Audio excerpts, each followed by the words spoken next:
Eileen, are you there?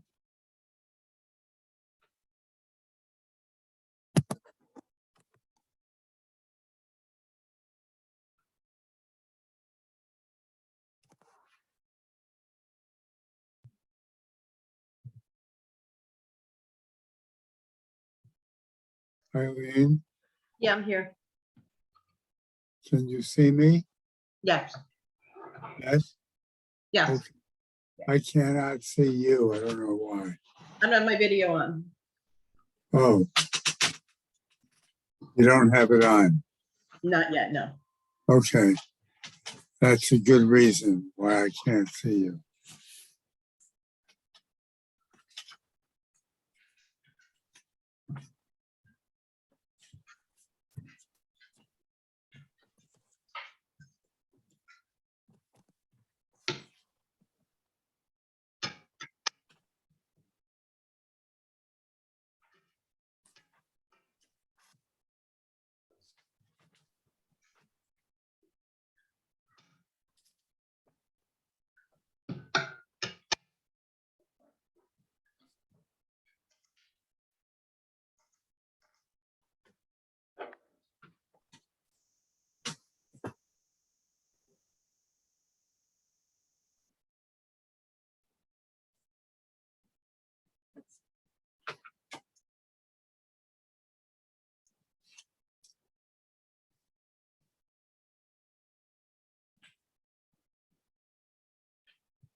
Eileen, Yeah, Joe. is Ken Libby, isn't he the one who is chair of the planning board? Yes. I thought so.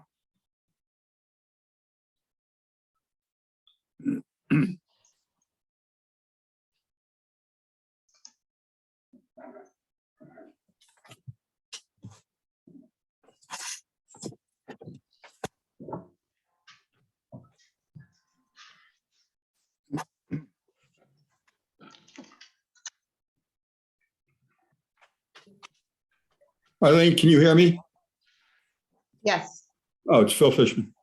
Hey, Phil, how are you? All right, how are you? Hi. Here I am. I don't look so great on video, you know? I know the feeling. I have to go see someone to maybe do me over or something. I don't know. We need hair and makeup, you know? That's true. Yeah, that's right.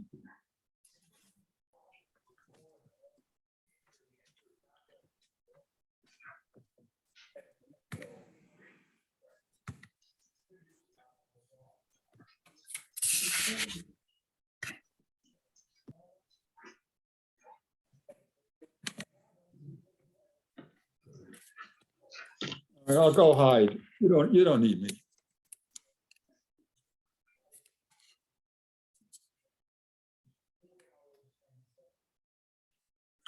Are you guys going to continue with Zoom?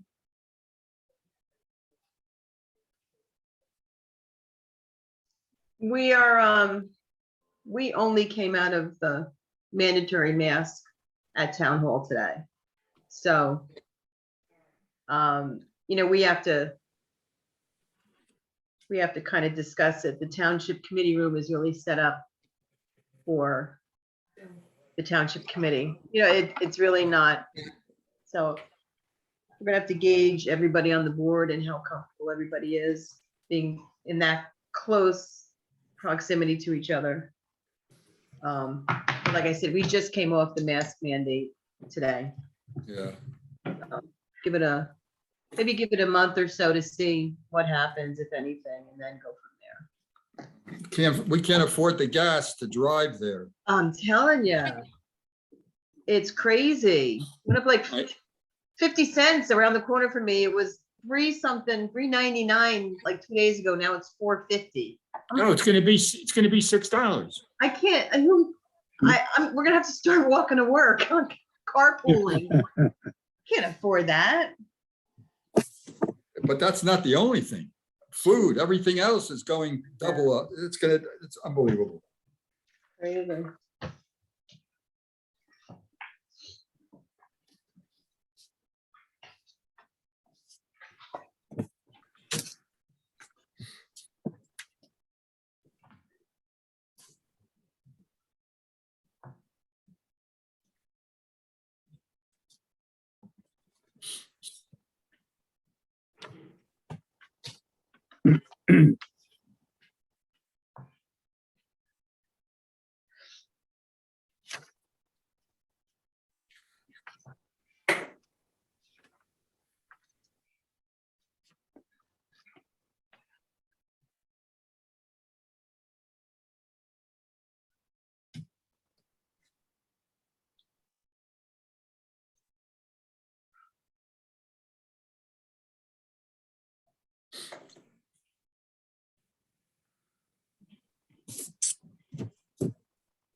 Eileen,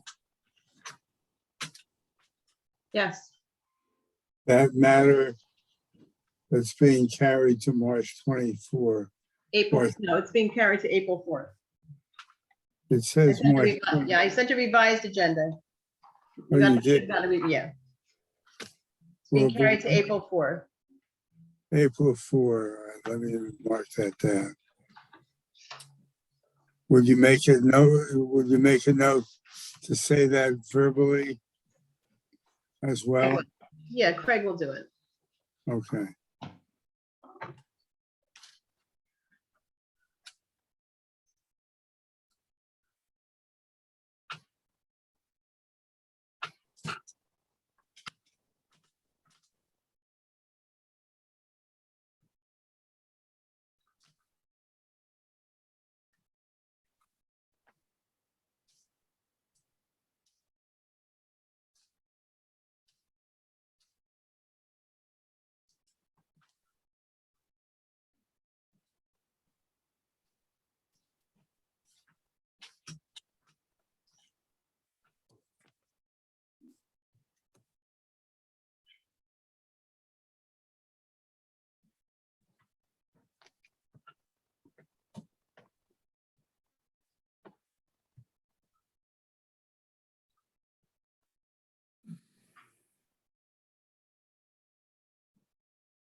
Evening, folks. Hey, Craig.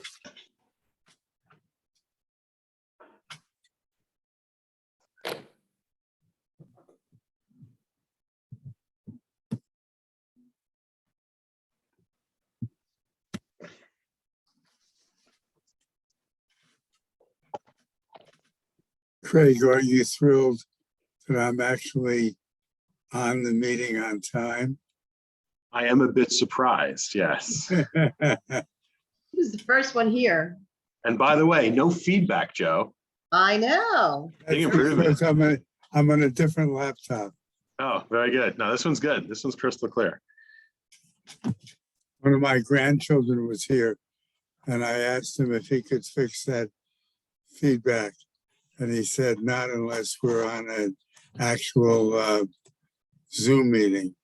Yeah, so I couldn't figure out how to get a Zoom meeting going on 5 minutes notice. here, Rob.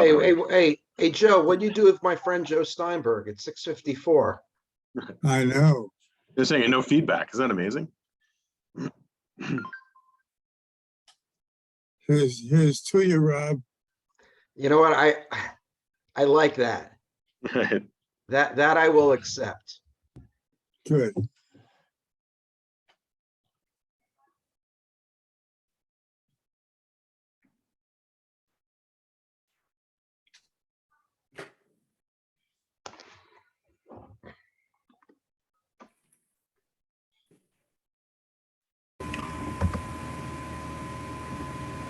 Everybody, Well, that doesn't sound good. That's, yeah, Steve, you're, how are you? You You're gonna get back a lot of you? feedback. I don't sound good? No, Like, you have not a ton of hard, feedback. though. There you go. That's better. What did you do to stop the feedback? I think I just stopped talking. Good job. Worked. That's what I'm good at.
Steve, I have to tell you, you blew my mind when you made that comment at the last meeting about the fact that you had been on the board when the Chai Center had first applied. Yeah. I knew that had to be wrong because I wasn't even on the board then. Yeah, I was talking about the Jefferson case, the one on Jefferson. You were talking about the Jefferson case. Right. Yeah, I knew that.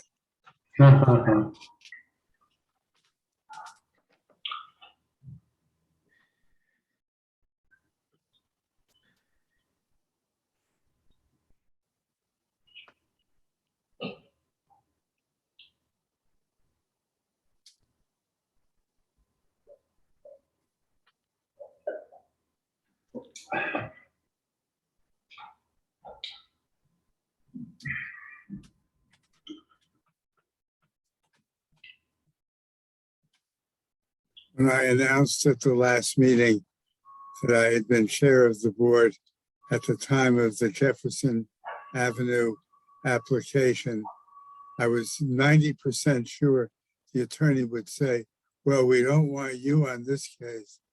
And I figured I'd take a nice little walk in the park. And he said something like, oh, that doesn't make any difference. Right. Right. There went my walk in the park. Yeah, you were looking for a night off, huh? Exactly.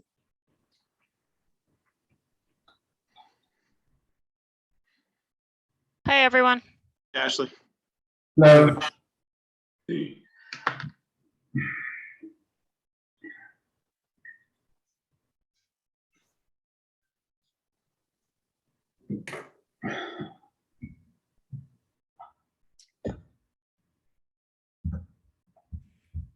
Eileen, who we expected to be missing tonight? Amy and Wolfgang will not be here. Those are the only two that I know of. Everyone else indicated they would be here. I didn't hear from Jody. I don't think I heard from Jody.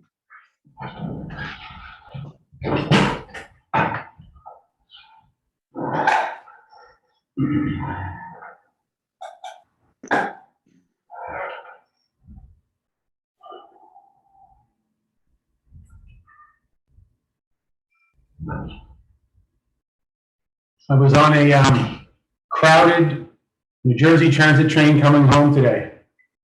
How'd it feel? Oh, horrible. But it's definitely getting back to normal. Yeah. I don't know, maybe in some ways it didn't feel so bad. It's good to think that maybe we're over the hump, you know. Were people wearing masks on the train? Some were not. I mean, they are still required on the train. Okay. Most were.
There's John Drew.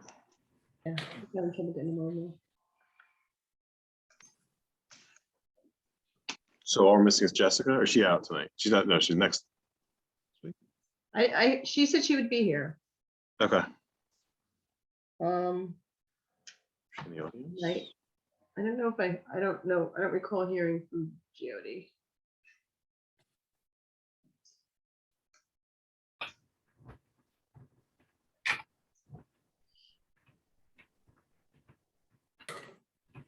There she is.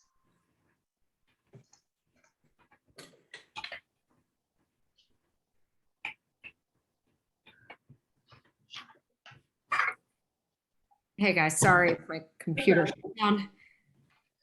Well,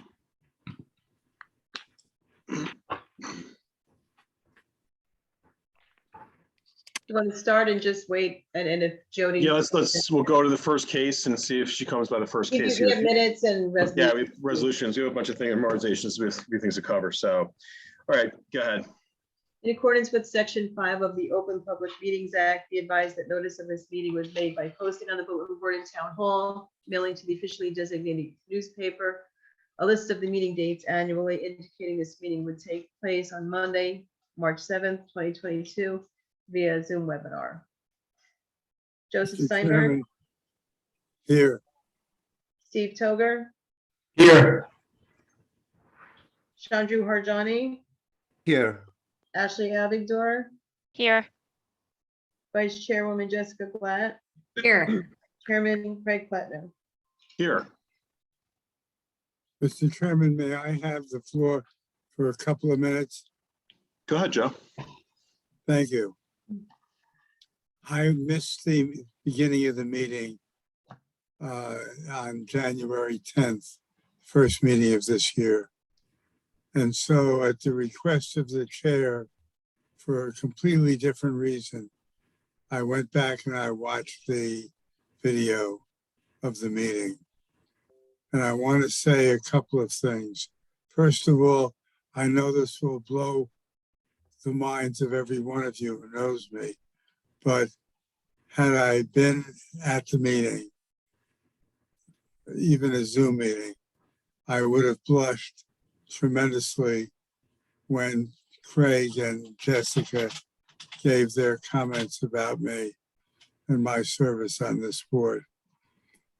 The second thing I want to say, more importantly, is that if I had been here, I would have voted enthusiastically for Craig and Jessica as chair and vice chair of this board. I think they've both done a tremendous job and will do a tremendous job for the board and for the township. And so I just want to go on record as saying that I am wholeheartedly behind the election of those two individuals as chair and vice chair of the Millburn Township Zoning Board of Adjustment. Thank you. Thank you, Joe. I appreciate the kind words. Thank you, Joe. So with that, we'll be moving on to the approval of our minutes for today. We have three sets of minutes, 12/20, 21, 110, 22, and 124, 22. So we'll take the 12/20, 21 first. Who's eligible on these, Eileen? Craig, Steve, Chandru, Jessica, Joe. So with that, is there any changes or corrections to those minutes? If not, can I have a motion to adopt? So moved. Minutes from 12/20/21. 12/20/21, correct. Joe on the move. Do I have a second? Second, anybody? Second. Steve on second. All those in favor? Aye. Hi. Do you want to do a roll call on that? No, just still in favor. sorry. Okay, fine. Next up, we have the minutes of 110/22. Who's eligible? Jessica, Chandru, Craig, Joe, Steve. Any changes or corrections to the minutes of 110/22? If not, can I have a motion to approve those minutes? Move approval of minutes from 110/22.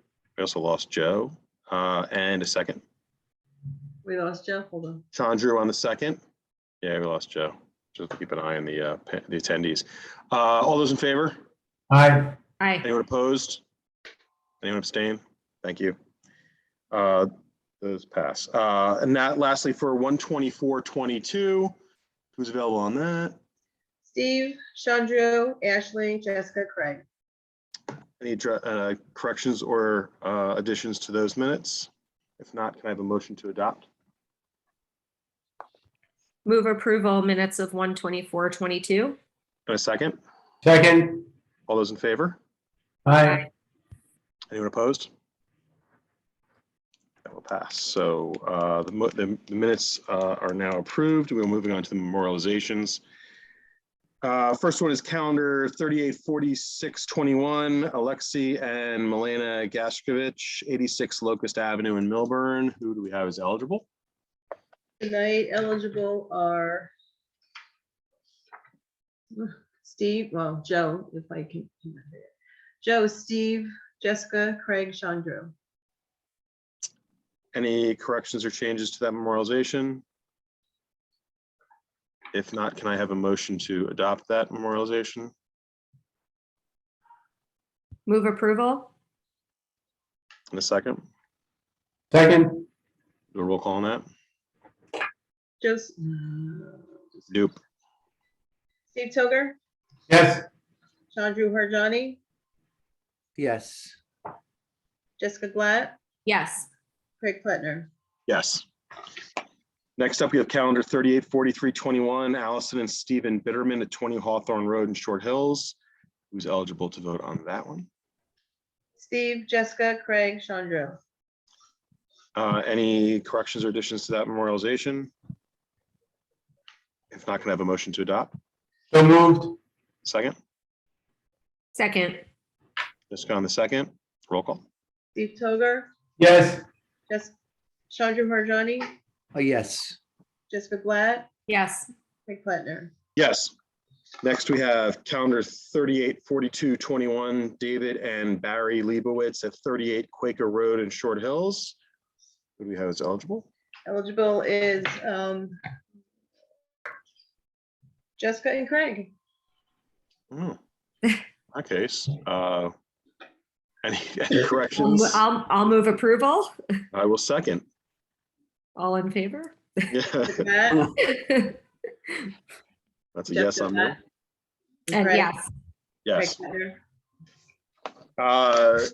Next up, we have calendar 383721, Praveen and Sweetha Kandula at 44 Canoebrook Road, Short Hills.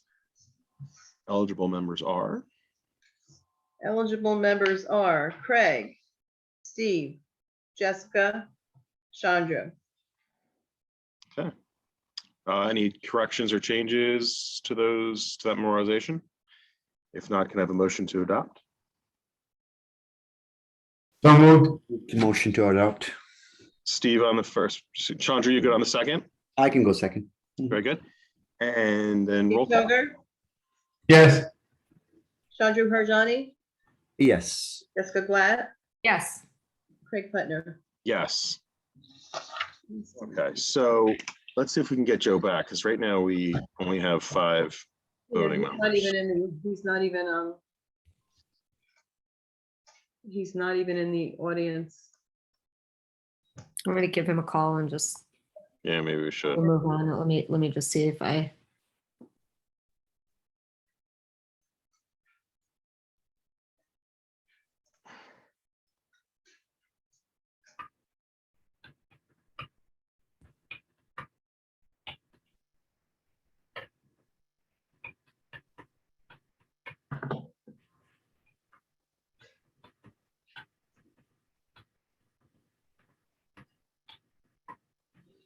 Eileen, in the meantime, do you want to queue up at least the participants for the first case? Sure. That's gonna be Amar Trust. Bring it Right. over. Got Ken Libby, I think. I did see, Paul Ricky, I believe, is their planner. As well.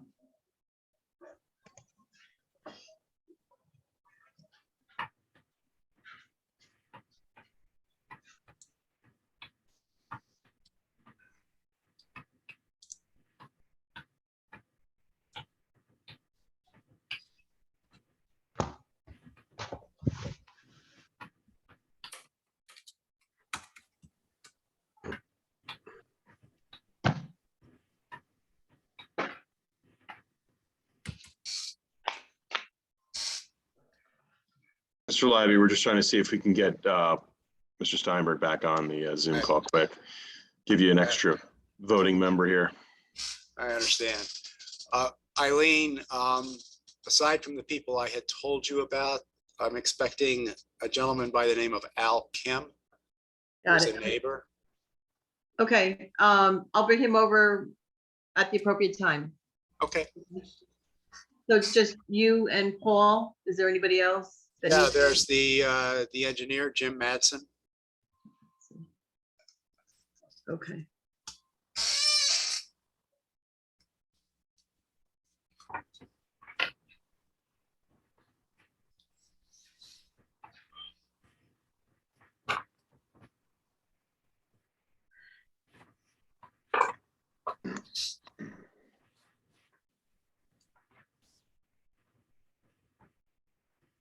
No. Joe's computer unexpectedly turned off to do a system update, but he should be able to get back on now. He's trying to log back in. So if you're able to sit tight for another minute, he might be able to get back on. Or Craig, if you want to get moving. Yeah, we'll wait one more minute. We have 5 voting members, so obviously I got 3 out of 5, so that's what we're dealing with right now. Eileen, Mr. Kubani is also present. Eileen, what's the calendar number on this? 3847-21. Thank you. Yeah, it's Amar Trust.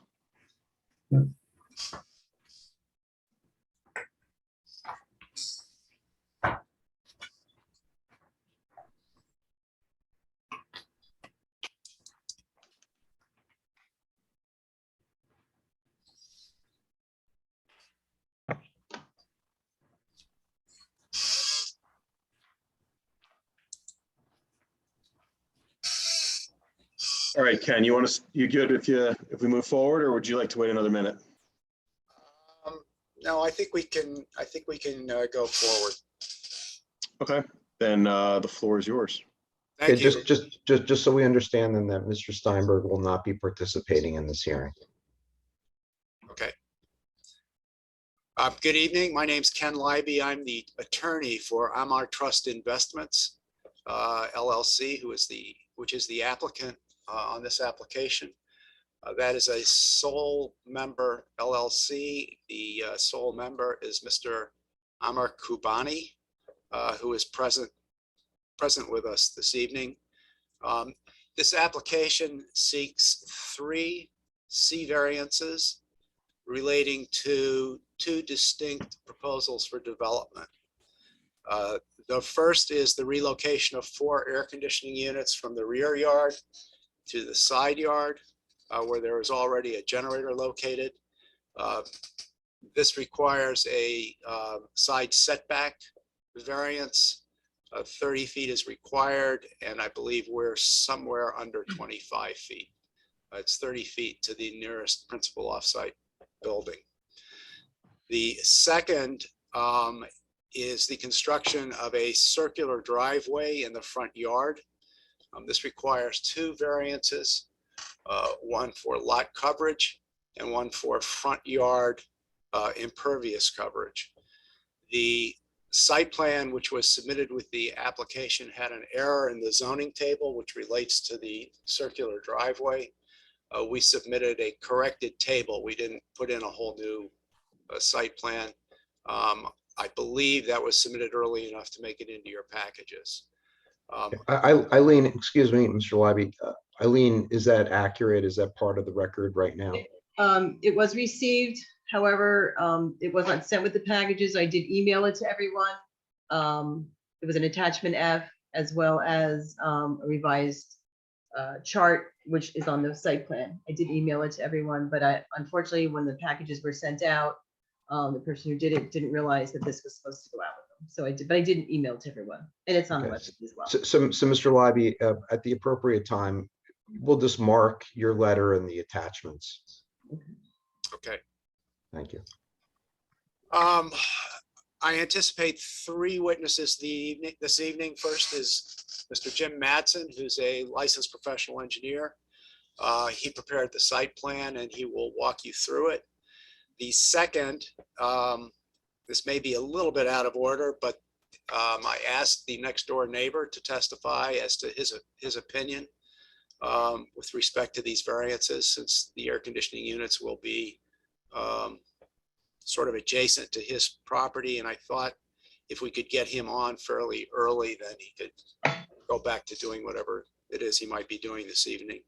And the last is Mr. Paul Rickey, who is a licensed professional planner. So with your permission, I'd like to go ahead with Mr. Madsen. If Mr. Ricky turn on his camera, please. Mr. Mattson? Thank you would so raise much. Oh, I'm sorry, No, go ahead, Phil. Mr. Wait, Is that he was here? Mr. Manson. Is Mr. Mattson? He needs his camera on. Can you hear me? Yeah, we need your camera on. You need your camera on, Jim. We can hear you, but we can't see you. There you go. Raise your right hand, sir, please. Raise your right hand, sir, please. You swear to tell the truth, the whole truth, and nothing but the truth. So help you God in the matter now pending. I do. Yes or no, I guess, or? This Mr. may- Matt, did you affirm that, Mr. Madsen? Excuse me? Can you hear us?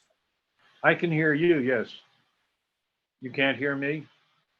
I can now. Did you hear me swear you in? Yes, I did. I said I do, and yes. Okay, please, would you please keep your voice up as loud as you can? I appreciate it. May we have your full name, sir, please, and spell it? Sure. It's James Madsen, Madsen. And your address, please? Apgar Associates, APGAR Associates, PO Box 310, Bar Hills, New Jersey, 07931. Thank you. Thank you very much, sir. All right, Mr. Lee. Mr. Madsen, will you please indulge the board with your qualifications? I'm a licensed professional engineer and have been for the past 30 years. During that time, I've provided testimony in front of numerous boards throughout Union, Morris, Somerset, Middlesex County. I've been accepted by both Planning Board and Board of Adjustment. I've actually appeared before this board, but it was probably 20 years ago, so I doubt if any of the members are still present. Close. Are your licenses in good standing? Yes. And your license to the state of New Jersey? Yes. Okay. Your qualifications are accepted, so please proceed. Thank you. Thank you. Mr. Madsen, So let me, I guess, bring up. Yes. Mr. Madsen, you prepared the site plan in this case. Yes, I did. Could you take the board through the parts of the site plan that are relevant to this application? What I'll do is I'll bring up sheet 1 of the site plan application, and I'll be using that as a reference.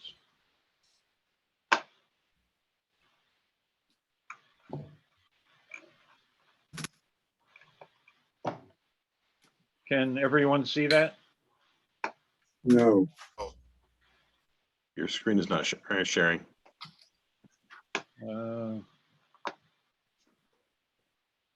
Need to hit the green share screen button at the bottom.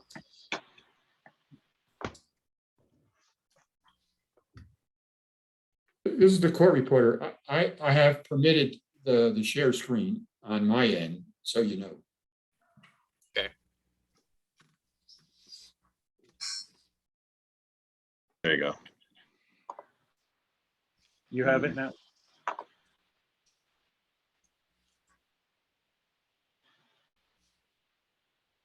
Can everyone see that now? Everyone see it? Yes. Yes. Mr. Libby, since Mr. Madsen's referring to sheet 1 of the APGAR plan, which I believe includes a zoning table that has since been corrected, do you want to mark your letter with the attachment now, just so there's no confusion on the record? It's up to you. Jim, do you have that revised table available I have one in hand, yes. that you can, do you have a digital copy that you can put up on the screen? No, I don't. Okay, let's do it a bit later.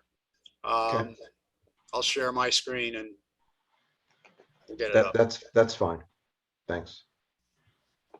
Okay, Jim, would you take us through the site plan as it relates to this application, please?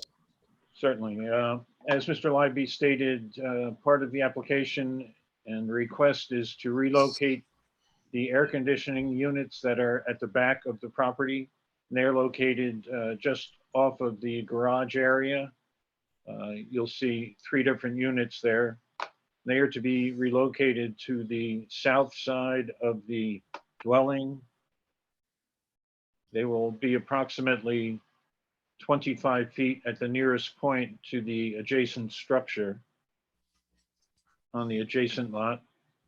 And I guess at the furthest point, there'll be about 34 feet, 35 feet from that structure.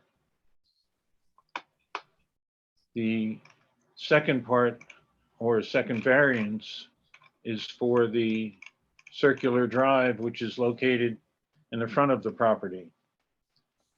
Now, the drive is proposed to be 18 feet wide across the front of the building. And as you turn and head out towards Hartshorn Drive, it necks down to 14 feet. We've proposed a stormwater collection system to capture runoff from the new drive, and we will be depositing that into a pair of dry wells that are located in, on the easterly side of the driveway, adjacent to Hartshorn Drive. There will be an overflow from the dry wells to an existing catch basin out on Hartshorn Drive. The proposed impervious area will be 39.66%, and that's based on the revised zone chart, and 30% is what is allowed. You're talking about, I'm sorry. You're talking about front yard impervious coverage? Yes, the maximum impervious front yard area. The overall lot coverage would be 39. Let me just check that. 39.66. I'm sorry, I erred in the maximum impervious front yard area. That would be 39.26, where 30 is permitted. Whereas the overall lot coverage would be 39.66. And how We much are is, also, sorry. We are How also proposing some landscaping around the relocated AC units on the southerly side there.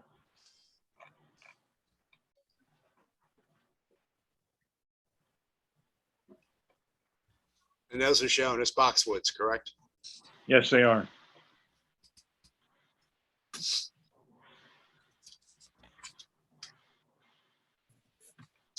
How high? You said 24 to 30 inches? Yes, 24 to 30 inch. Is that above the root ball? Does that, I'm sorry, does that include the roof ball? Is that No. above the root ball? Yes, above the root ball. Okay, thank you.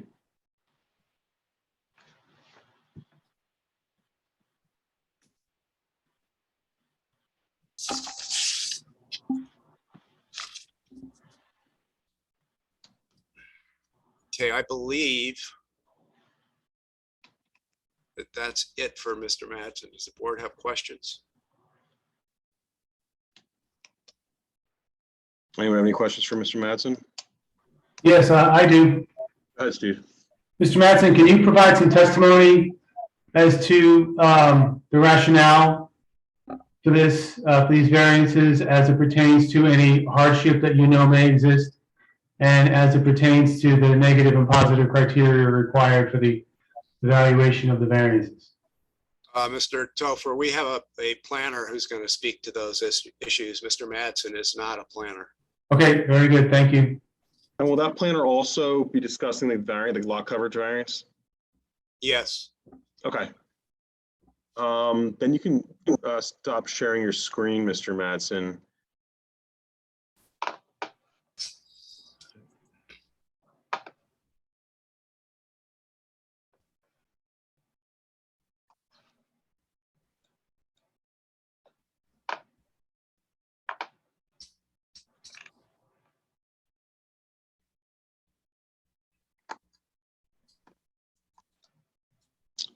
So quickly again, I'll ask, anyone have any questions for Mr. Madsen now that we're in a regular view here of members?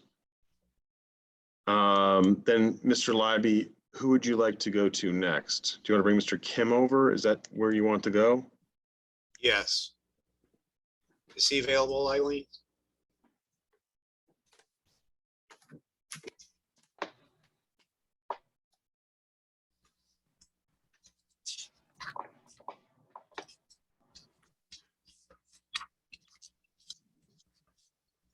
Mr. Kim, if you could, please, thank you very much. Mr. Fishman will swear you in. You need to unmute, Mr. Kim. Mr. Kim, Yep. would you raise your right hand, please, sir? Do you swear to tell the truth, the whole truth, and nothing but the truth, so help you God in the matter now pending? Yep. Okay, sir, may we have your full name and please spell it? Yes, it's Al Yang Kim, last name Kim, And your address, please. 354 Hartshorn Drive in Short Hills. Thank you very much, sir. Just speak up and slowly. Thank you. Mr. Kim, were you able to hear Mr. Madsen's testimony? Yes. And have you had an opportunity to review the site plan yourself? Yep. And do you understand that the applicant is proposing to locate a number of air conditioning units in the same vicinity where the generator is presently located on his property? And that in order to do so, he must be granted a variance because they are closer to your house than is permitted under the municipal ordinance? Yep, that's fine. And as we stand in Hartshorn Drive facing your house, is the applicant's house at 346 Hartshorn Drive to the right or to the left of your house? If you're standing on Hartshorn looking at my house, Yes. the applicant's house is to the right. Okay, and he is your next door neighbor. Yep. And you also understand that the applicant is proposing to build a circular driveway, which also requires a variance because it will increase lot coverage to a level greater than that permitted. And there will also increase the front yard impervious coverage to a level greater than permitted. Do you understand that? Yep. Do you have any objection to the board granting the requested variances and these proposed developments taking place? Nope. That's all I have for Mr. Kim. Thanks. Any questions for Mr. Kim from the board? I see none. Mr. Labby, you can move on. Thank you, Mr. Kim. Mr. Chairman, if it's okay with you, I'd like Mr. Kim to be able to leave. You know, we were imposing on his time and getting him to come. I think he left, so Okay. granted. Well, I don't know if we opened it up for the public to ask questions of No, he's any of the split. witnesses so far. He's in the attendees. I just put him over in the other. He's still here, just not in our. All right, well. You might want to pop him back on just to see if anyone in the public has questions, if you want to excuse him. Yeah, because typically we wait until the end of the testimony, all the testimony for questions from the public, but if he can be brought back over quick. Well, actually do this. Anyone in the audience have any questions for Mr. Kim? I don't see any hands raised.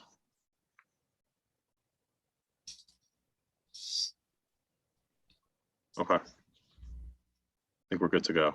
Okay, thank you, Mr. Kim. Thank you, Mr. Kim. The shortest reappearance of a witness Yeah, in 2 years since we've been doing this. No words spoken. Yes. I'd now like to call Paul Rickey, who is the planner. Ricky, raise your right hand, sir, please. Do you swear to tell the truth, the whole truth, and nothing but the truth, so help you God in the matter now pending? I do. Okay, and may we have your full name and spell it, please? It's Paul Rickey, R-I-C-C-I, And your address, please? 177 Monmouth Avenue, Atlantic Highlands, New Jersey. Thank you very much, sir. Mr. Ricky, will you please give the board your qualifications? Yes, I'm a licensed professional planner in the state of New Jersey. I've been licensed since the year 2000. I'm also a member of the American Institute of Certified Planners. I have a master's degree in city and regional planning, which I received from Rutgers University in 1997. I'm currently a planning consultant in 5 communities. I testify regularly in front of boards. I've recently testified you for the wireless application in the downtown in another residential matter. I've been qualified in over 200 communities throughout the state. And your license is in good standing. It is. Please proceed. Thank you. Just a quick recap. In terms of the variance relief, so the board is aware, we're requesting it under the flexible C2 criteria. And I did prepare an exhibit, if I may start with that. See if I can get this.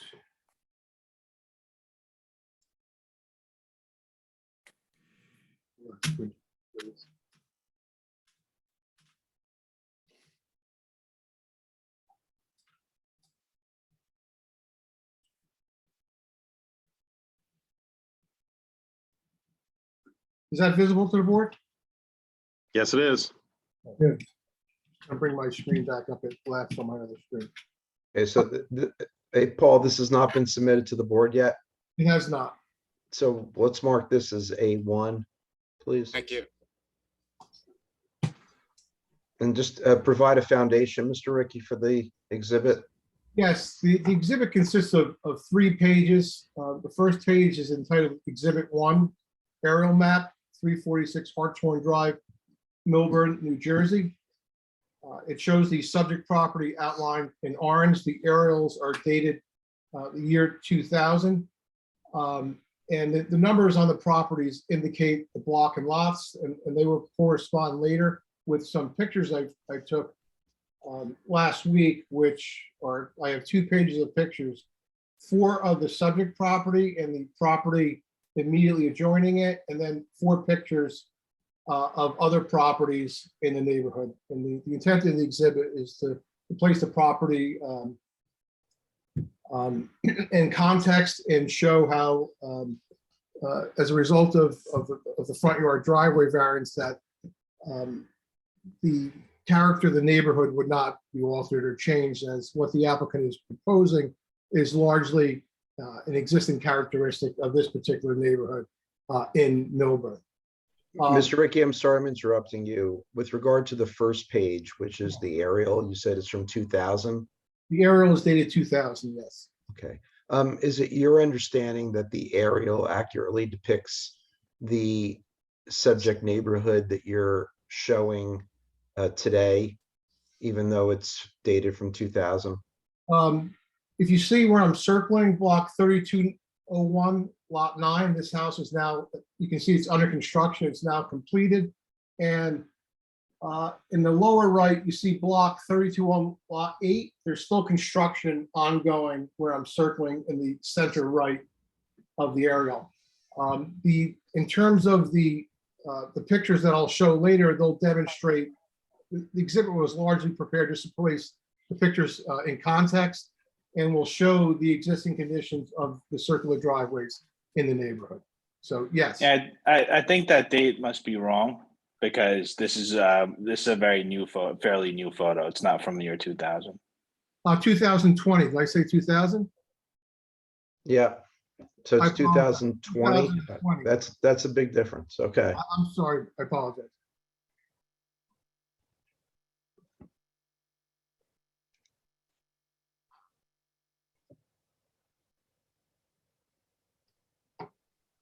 You can proceed.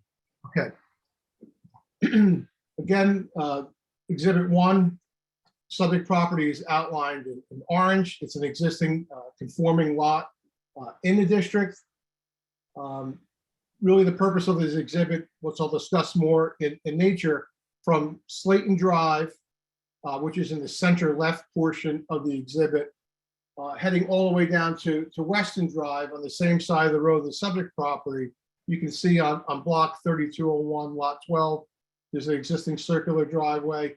Skipping the subject property, block 3201, lot 10, existing circular driveway.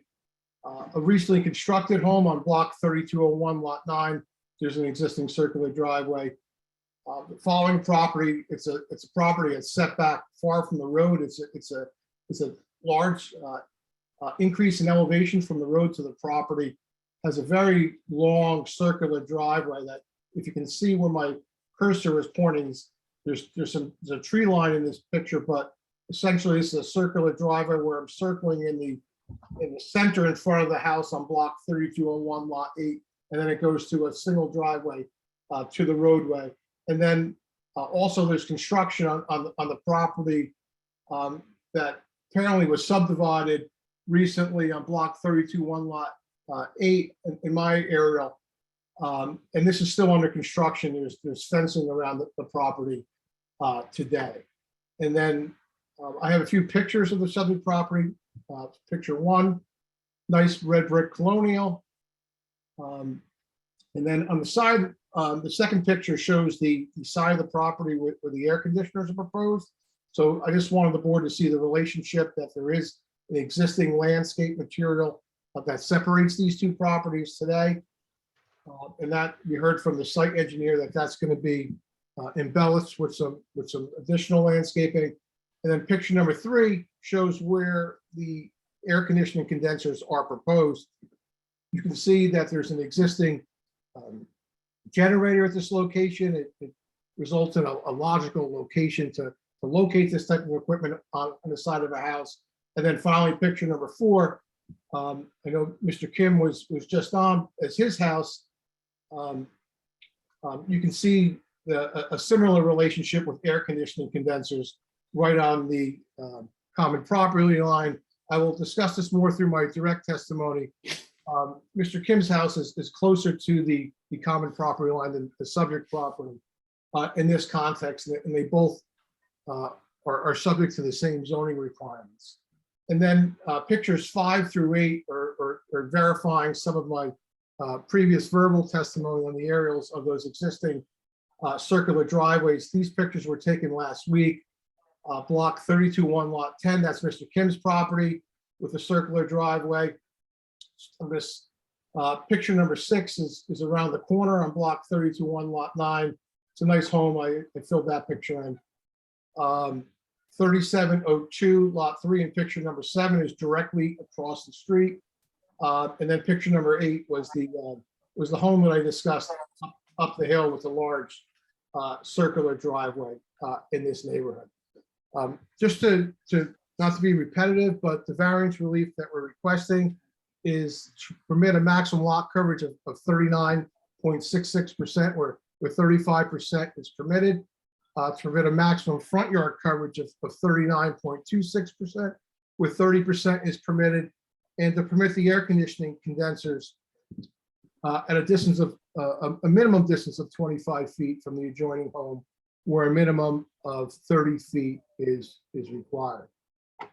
In my review of this application in the neighborhood, it's my opinion as a planner, despite the need for the variance relief, that this application would be consistent with the existing character of the area. It can be developed. The applicant is currently making improvements to the rear of the property that have been permitted with pool, some decking, some various hardscapes that can be, in my opinion, harmoniously integrated within the neighborhood. That was a focus of your 2018 master plan reexamination report when it discussed residential issues. The primary concern, if there is one, was retaining the character of the area within neighborhoods. Regarding the impervious coverage variances, my opinion as a planner is that the intent of impervious coverage ordinances is really twofold. It's to reduce impacts associated with stormwater, and it's also to ensure that there's an adequate amount of green space or open space on properties. And also, as a planner, I believe when we discuss the open space element, how that open space is delivered is extremely important in reviewing an application. And what I'm trying to indicate is that when you have a combination in this context in the rear yard, we'll talk about the front yard, where you have a pool, a slate material, various building materials, and decking that's integrated with landscaping, such an environment can look more attractive than a similar area clearly that would be paved over with asphalt. And that same holds true again for a front yard. Here, the applicant's proposing a consistent, elegant type of design of a circular driveway. Whereas if there was a rectangular square asphalt in the front yard without landscaping, here it wasn't mentioned by the site engineer, but the applicant is fully committed to landscape the front of that circular driveway with a hedgerow to mitigate any negative impacts of the view of that driveway from the street. There is about a 3-foot differential in height from the street to the proposed driveway where it's adjacent to the home.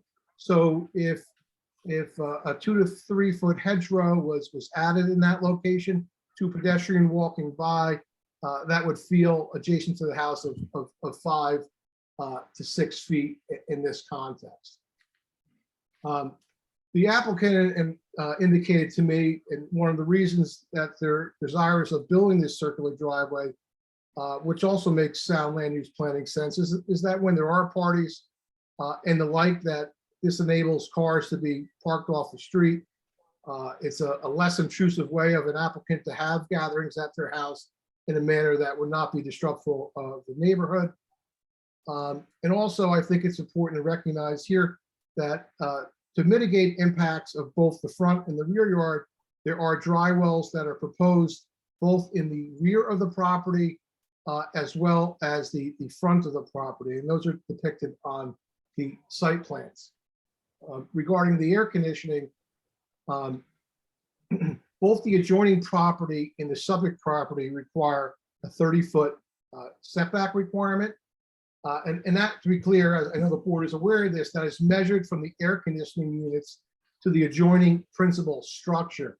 And that is on the adjoining lot in this context. Again, we propose a minimum of 25 feet, and both our property and the adjoining property have non-complying side yard setbacks.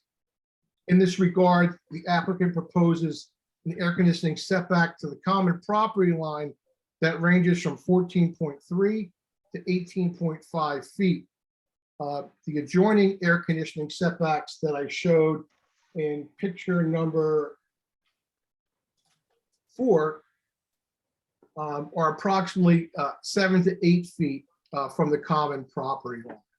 And although this is not how your ordinance regulates the zoning requirement for the zone, in terms of the public good, the applicant is essentially doubling the setback that exists adjoining his property in this context. And we also showed in pictures number 4, 3, and 2 that there is a well-landscaped common property line that is going to be embellished as well with the boxwood screening. And we also showed that the generator exists. It's an area appropriate to locate utilities. There's connections already in place. And given the nature and the context of this area with the generator, air conditioning units on the opposite side yard, we thought it was a particularly well-suited location to locate the equipment. That and the fact that it could be mitigated, and the variance relief could be mitigated through the existing and increased landscaping. For these reasons, I believe this application meets of the municipal land use law, purpose G, to provide sufficient space for the needs of residential use for New Jersey citizens. I believe the comprehensive package of the rear yard and the front yard with landscaping and the materials to be utilized promote a desirable visual environment, purpose I, and also in this context, purpose M, to encourage the coordination of various public and private procedures and activity shaping land development with the view of lessening the cost of such development into the more efficient use of land.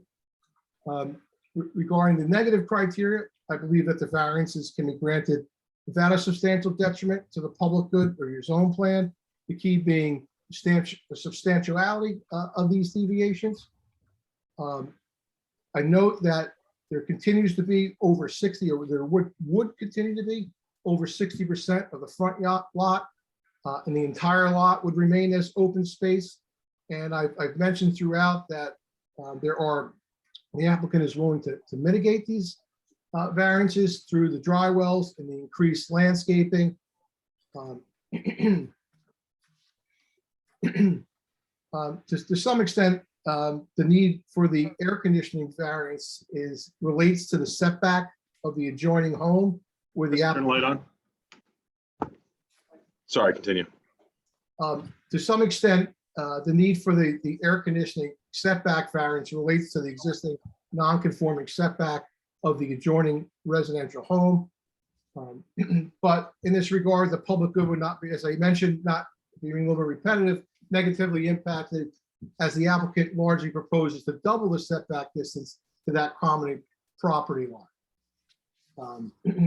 And I hope the board recognizes that these air conditioners have become less quiet in recent years. And we've also demonstrated that the condition of having a circular driveway in this particular area of Milburn is the predominant condition, with the applicant's property being the only one in a row of 4 not having a circular driveway.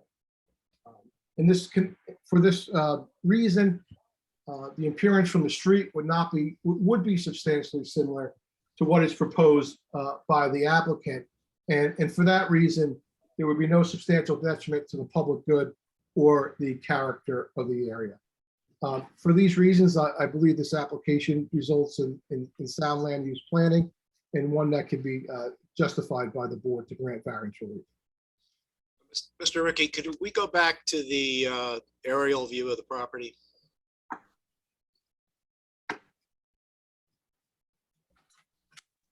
Thank you. Just to clarify, the backyard of the applicant's property is not in the condition shown in that aerial. Is that correct? That's correct. And the improvements back there that are shown on the site plan are all either completed or substantially underway. Is that correct? I went to the side of the property and they're under construction. I saw the contractor and I didn't want to really trespass to the extent I was trying to get in touch with the applicant. But I saw the construction underway and spoke with the general contractor while I was there. Okay, I wanted to make it clear to the board that the application that's before the board does not involve the rear of the property. The work that is shown on the site plan as being under construction, permits have already been issued for all of that work. So what we're dealing with again is the air conditioning units in the circular driveway. Let me just check my notes. Mr. Libby, I'm sorry I'm interrupting yet again, Sure. but can you please mark or have it marked via Mr. Ricky A2, which would be your letter, which is the revised zoning table, so that your planner can at least testify that that accurately reflects the variance relief that is required for this application? Sure. Let me Thank share you. the screen now.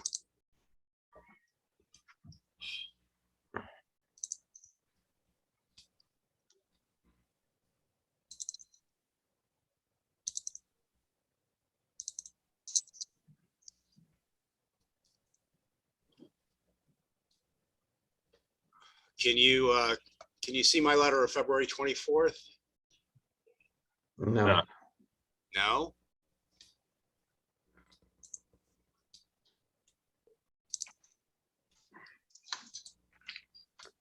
What's happening?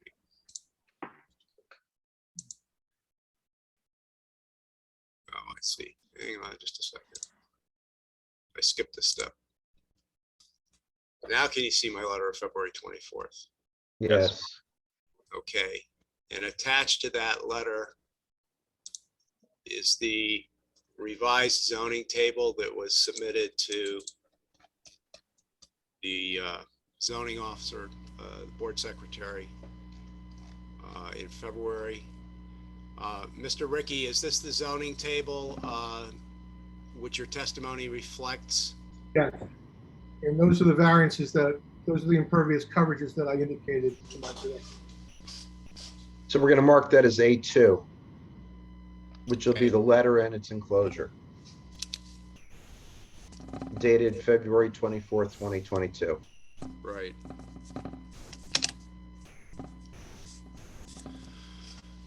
Okay. Hey, excuse me, before we jump off of that, Mr. Ricky, going back to the zoning table, I just have a quick question regarding the side setback that appears to be blank, and I believe you provided some testimony as to the property having a deficient side yard setback in the vicinity of the neighbor, Mr. Kim's property. Can you just elaborate on that, given that the side setback requirement's not referenced in the zoning table? Excuse me, it is. It is? If you look at the line under side setback, Okay, right there, there's the setback, and got there's it. the existing condition. Got it. So the existing condition, Mr. Ricky, is 16.7 feet. Yes, where 22 feet is required. And that's where the air conditioning units are proposed to go, correct? In That is that correct. area? Thank you. Mr. Ricky, just to be clear, that 16.7 feet is at the rearmost of the area where the air conditioning units are to be located, correct? Yes, And that the house is not square with the property line. And so the setback increases to, I believe it's about 24 feet. I don't have the site plan in front of me. it is actually 23.5 feet. Right.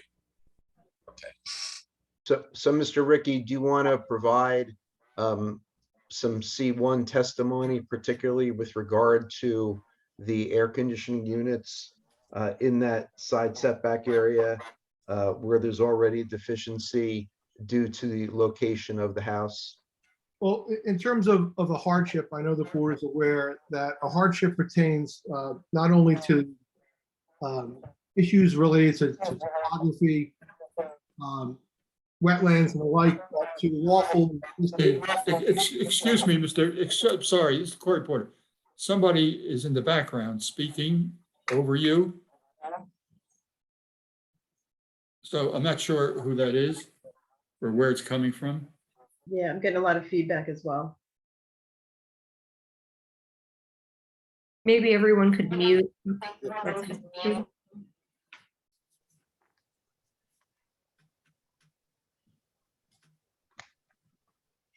All right, I guess we can try it again.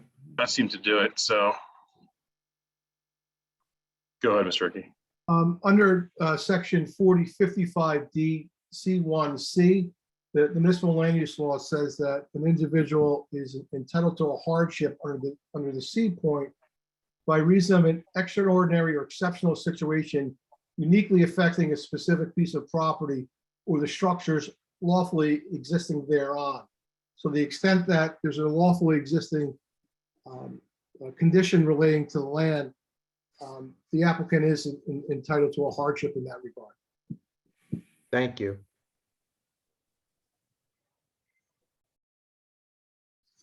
I don't have any other questions for Mr. Ricky. If there are further questions from the board.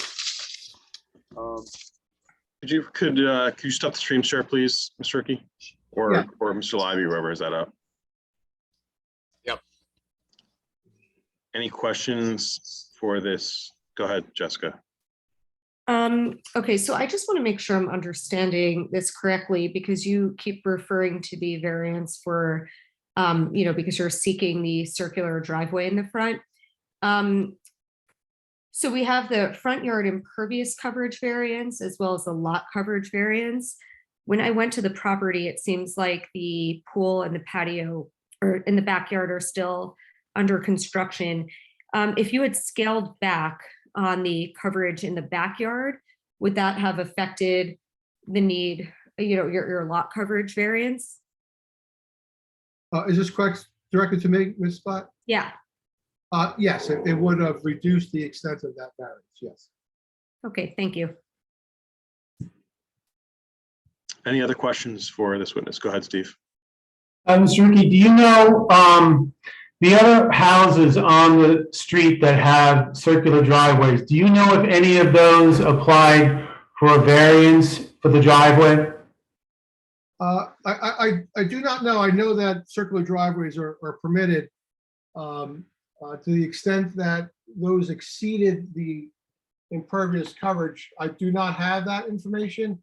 Right, so just so for my edification and for the board's edification, you can have a circular driveway, they're permitted, and you're not certain if any of the others on the street required a variance, but this application needs a variance because of the lot coverage, right? Yes, the only thing I would add is, can I bring the aerial back up? Yeah, by all means.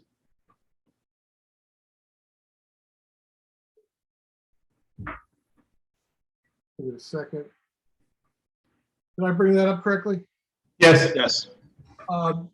So the subject property again, right in the center, block 32-1, lot 10, you can see that the lot width of the subject property is wider than the adjoining lot. And, you know, there's a circular driveway that essentially, that has a very similar pattern to the subject properties. You have a main stem driveway, and the applicant proposes a circular driveway. You have a circular driveway and a main stem. It's difficult, you know, without having exact survey information to give an exact answer to you, sir. But these are similar conditions, I would. That's fine. Thank you. You can take down the share. Thank you.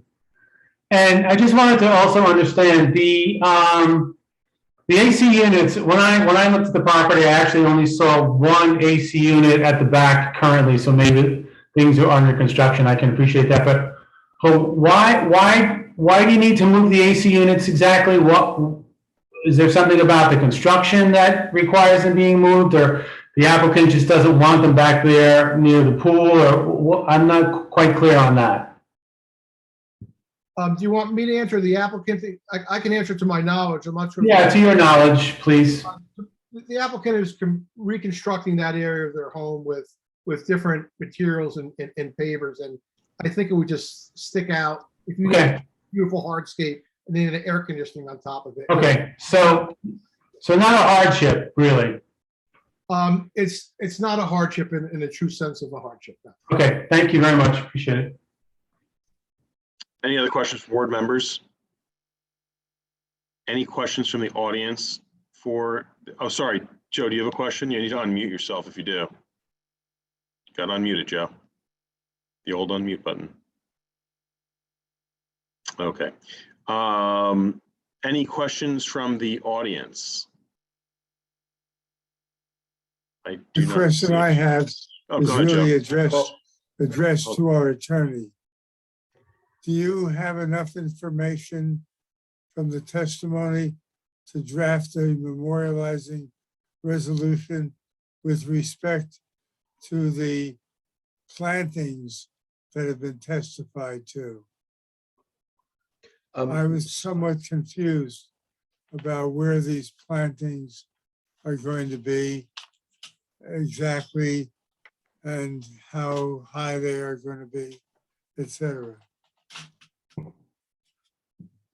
I believe that I do have the information that was provided by the applicant through the testimony. If you have a specific question, understanding, Mr. Steinberg, that you're not eligible to vote on this application because you came a little bit late. If you want to inquire as to specificity, you can go ahead from any of the witnesses. I believe Mr. Madsen did touch on that with 24 to 30 inches above the root ball surrounding the air conditioning units and the generator. Arborvitae, I believe. Boxwoods, I think. Boxwoods.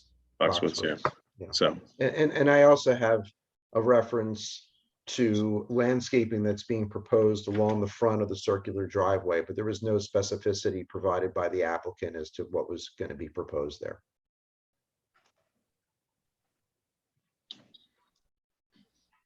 So moving on, was there any questions for Mr. Ricky from the audience? I did not see any hands. So Mr. Libby, where would you like to take it from here?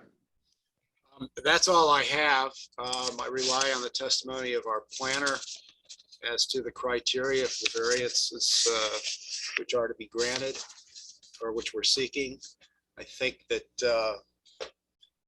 the air conditioning units are easy. It's a really appropriate location for those units, and the next door neighbor has no objection to them. There are already mechanicals in that area, and I think Mr. Ricky's testimony with respect to that and to the circular driveway was clear, and that these variances can be granted by the board without any detriment to the zone plan. This is an R4 zone? Yes. Thank you. So with that, then I will close the public portion of the meeting. Board members, what comments do you have regarding this application? Mr. Lobby, could you hit mute for me? I think you have some feedback coming through. Oh. Do you want to open it up to any member of the public? Yeah, for any member of the public, questions any and comments or comments regarding this application? I don't see any, so in that case, I will now close the public portion of the meeting. Is there anyone on the board that has any comments regarding this application? I'll start. I'm having a little bit of a tough time with parts of this application. I can see the reasoning for moving the AC units. I think that the side yard is a appropriate location. I don't have a problem with that. Where I'm running into my problem is really with the lot coverage and the front yard impervious coverage, but especially the lot coverage. The work in the backyard is still under construction, and I feel like the applicant is, making a self-imposed hardship by kind of maxing out the amount of space, the amount of coverage in their backyard, and then coming to the board asking, for us to grant a really large variance for, to give them the ability to put in a circular driveway.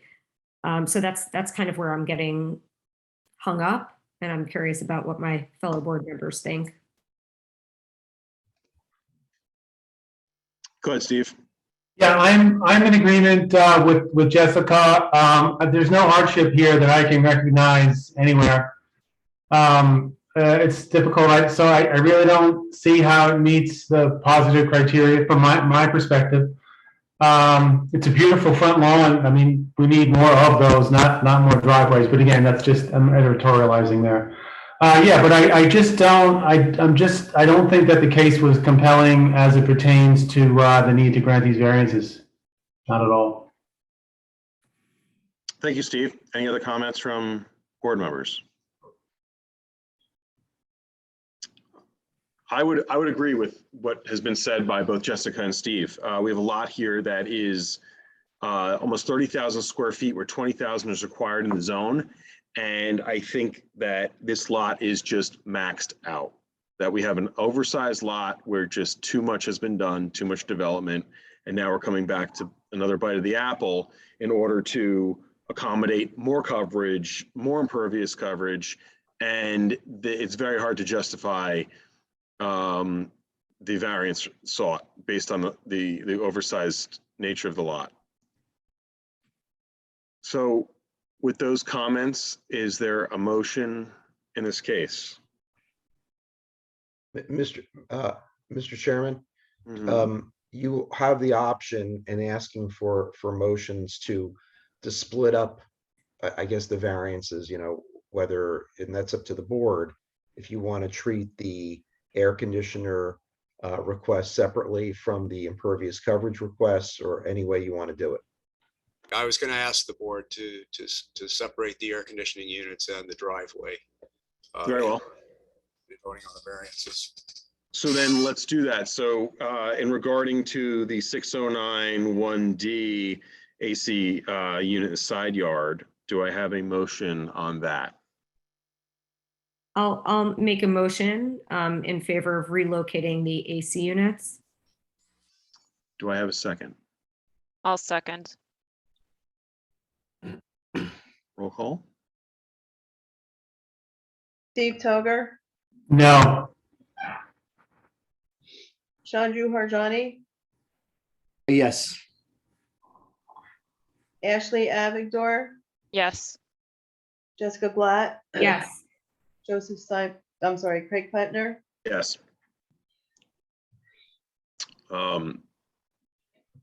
Do I have a motion regarding the lot coverage and the front yard impervious coverage? Whether to deny or approve? I'll move to deny.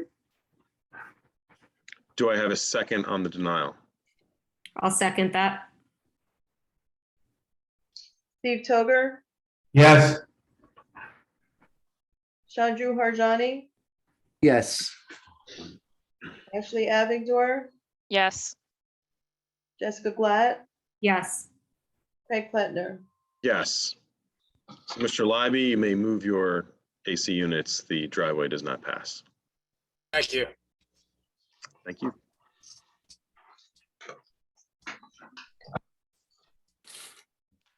Next, we will be moving on to calendar 385021, Simon Lee at 17 Thackeray Drive.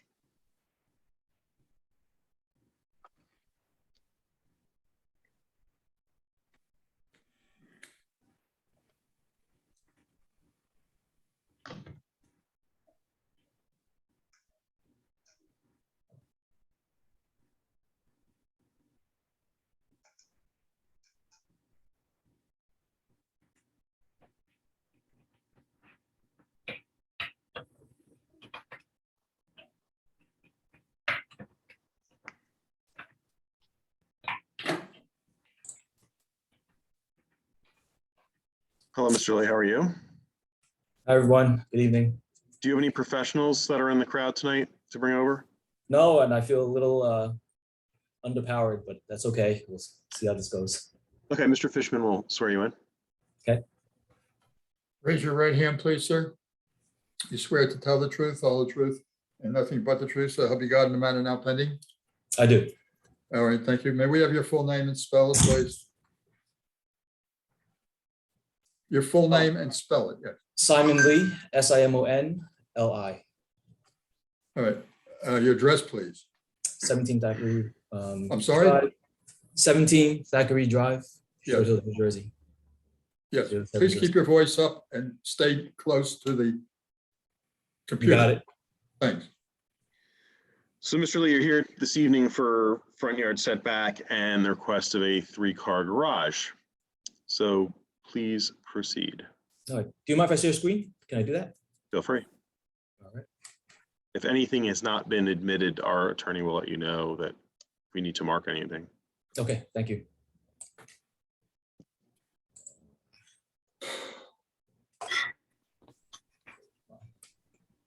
I want to change my share. Share my second screen. Not the first screen.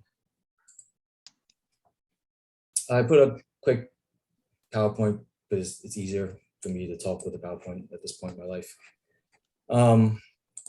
First, I want So has any of this been Hold on. submitted previously? Yep. Yeah, go ahead, Rob. It has not all of it has been submitted. I would, I guess we. can Okay, go on. so Mr. Lee, this is a PowerPoint. You created the PowerPoint? I did, Okay, but with and some of the information that you guys have already from the that's power. okay. How many slides does the PowerPoint comprised of? 8 slides. 8? Mhm. Okay, so what we're gonna do, and so we're gonna mark as A1 PowerPoint presentation consisting of 8 slides that you created. Yep. And we're just gonna ask for, just like for all other applicants, that at the end of the hearing or tomorrow, if you can provide Ms. Davitt with an electronic copy of this PowerPoint. No problem. Thank you. You can proceed. Okay, thank you. So introduction real quick. My name is Simon Lee again. I'm the owner of this house. I just started in this neighborhood. This is the first time I'm learning about what a zoning board does. And let me just say I want to thank you because I did a lot of homework and looked at a lot of the videos. And watching the committee in action is impressive, and your patience. Mr. Lee, can you just speak more slowly, please? Sure. And your patience is even more impressive. So thanks. It's interesting. I'll keep it at that. Thanks for looking out for this town that I'm joining. All right, so quickly, this is the home satellite view from Google Earth. Nothing special, I just clipped it yesterday. This is what we're trying to do. Our initial plan was to add an addition for the second floor and provide a fourth bedroom for our son. We have 3 children, and 4 bedrooms is the hope. This house is a 3-bedroom house. Additional bathroom also for upstairs as well, but there's only 2 bathrooms, and we're going to the 3 bathroom. There's also Excuse me, I'm awfully sorry. It's the court reporter. It's very difficult to hear you on this end. So if you could just, you're dropping your voice at the end of the sentences, and please keep your voice up. And I'll talk directly to you so you can, to the microphone. Good. Yep. Good. By adding that full up in upstairs, we also had an opportunity to create a storage area, which at this point we're asking the storage area on the first floor to be essentially converted to a garage.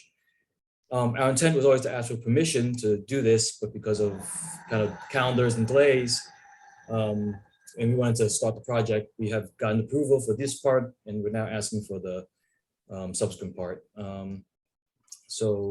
This front area that's in green, we're asking for, as well as for a variance for usable front porch. The way this home is situated on the lot provides that most of the outdoor space is actually in the front of the house, which is on your right. And that's the reason why we were asking for that porch. So kind of going through the plan, what you're seeing on this is just a kind of comparing, and for the variance tonight, I think we're asking for a variance for the red part, which is the garage, 3rd-car garage. That's already a garage on the right side that's adjacent to it. And then we're asking for that porch area. So for the 3rd-car garage, really this is the zone is for 2 cars. We're asking for a 3rd. We're wanting to keep a small 3rd car there. 4 reasons that I've put together. One is to keep the vehicle safe and off the streets, given the recent increase in burglaries. I think that's appropriate. 2, does benefit the neighborhood thoroughfare.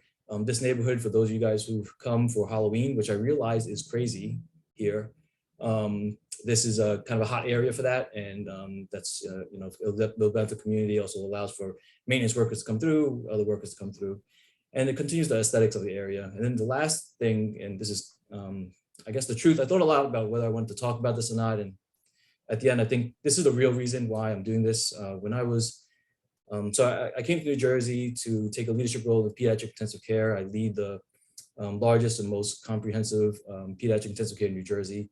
In my prior job, I had an experience as a younger guy who was unable to leave my house to take care of a patient. And the patient did okay, but I was really compromised and upset about that. And I promised myself I would never have this happen again, and whatever it would take, whether it's asking for you guys for a variance or doing whatever I need to do to make sure that doesn't happen in the future, I would do. And I guess that's the cheesy truth, and that is the truth. So that's the main reason, and I feel that this work is worth it. Even though you can tell that this takes away our usable space on the first floor, I think these reasons are good reasons of why this would be a useful variance to ask for. Mr. Chairman, should I take a pause or continue on to the next request? No, feel free. Continue on. Okay. So the next request is really for the front porch, and I just wanted to show this view of the house because I drew a red line because as you can see, the line comes over and you see that the garage comes down a little bit. So it's a step off, which means that for going from the garage going into our house, it's about a 3-step walk up. And as we thought about this as like kind of our forever home and getting old, and like I would assume some of you, not all of you, we're older parents. I may look young, but I can guarantee you I am not. And as we're getting older and want to stay in the neighborhood, want to become strong members of the community, want to be able to have an easy, accessible movement. And I thought coming up and around through the front would be an easy way. Second thing is to actually go through the dimensions. The home is situated in a very irregular lot, as you can see from this drawing that we have. Sorry, from this plot, that this is a irregularly shaped house tapering on the north end. And this 40 feet setback requirement, we are cognizant of, and we are understanding that we are asking for a variance on that. The current plan is to have a 32 feet 10-inch variant offset from the street. On the north end, I know this doesn't count for much, but I'm just going to say it. On the south end, this variant is actually very different. It's actually at 35 and 9 3/4. So a little bit less than what we would ask for. We want a usable porch. That's why we have the size of the porch that it is, which is about 6 feet. This will be like the hope of what the dream would look like. This is obviously not my house. If you guys have gone by, you'll see it's a disaster because of construction and timing and COVID and all this nonsense.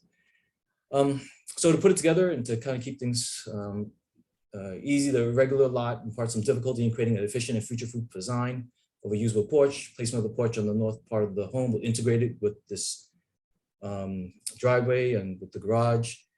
We also want to provide ease of transition should accessibility be a problem in the future. The porch also provides a very significant aesthetic improvement by balancing the front facade. If you have come by, you'll see it's a big kind of white blank area that needs some dimension, and this porch provides that.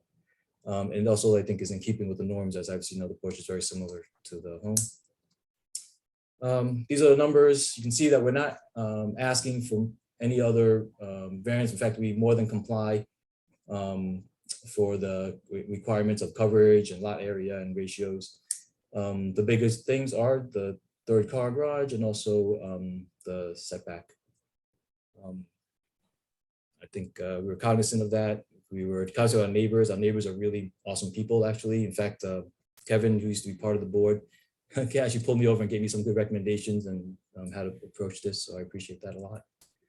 And that's it. Mr. Lee, can I ask you a quick question? Yes, sir. Regarding this zoning chart, did you create this yourself? No, this is actually in your packet, and it was created by my architect and signed and certified.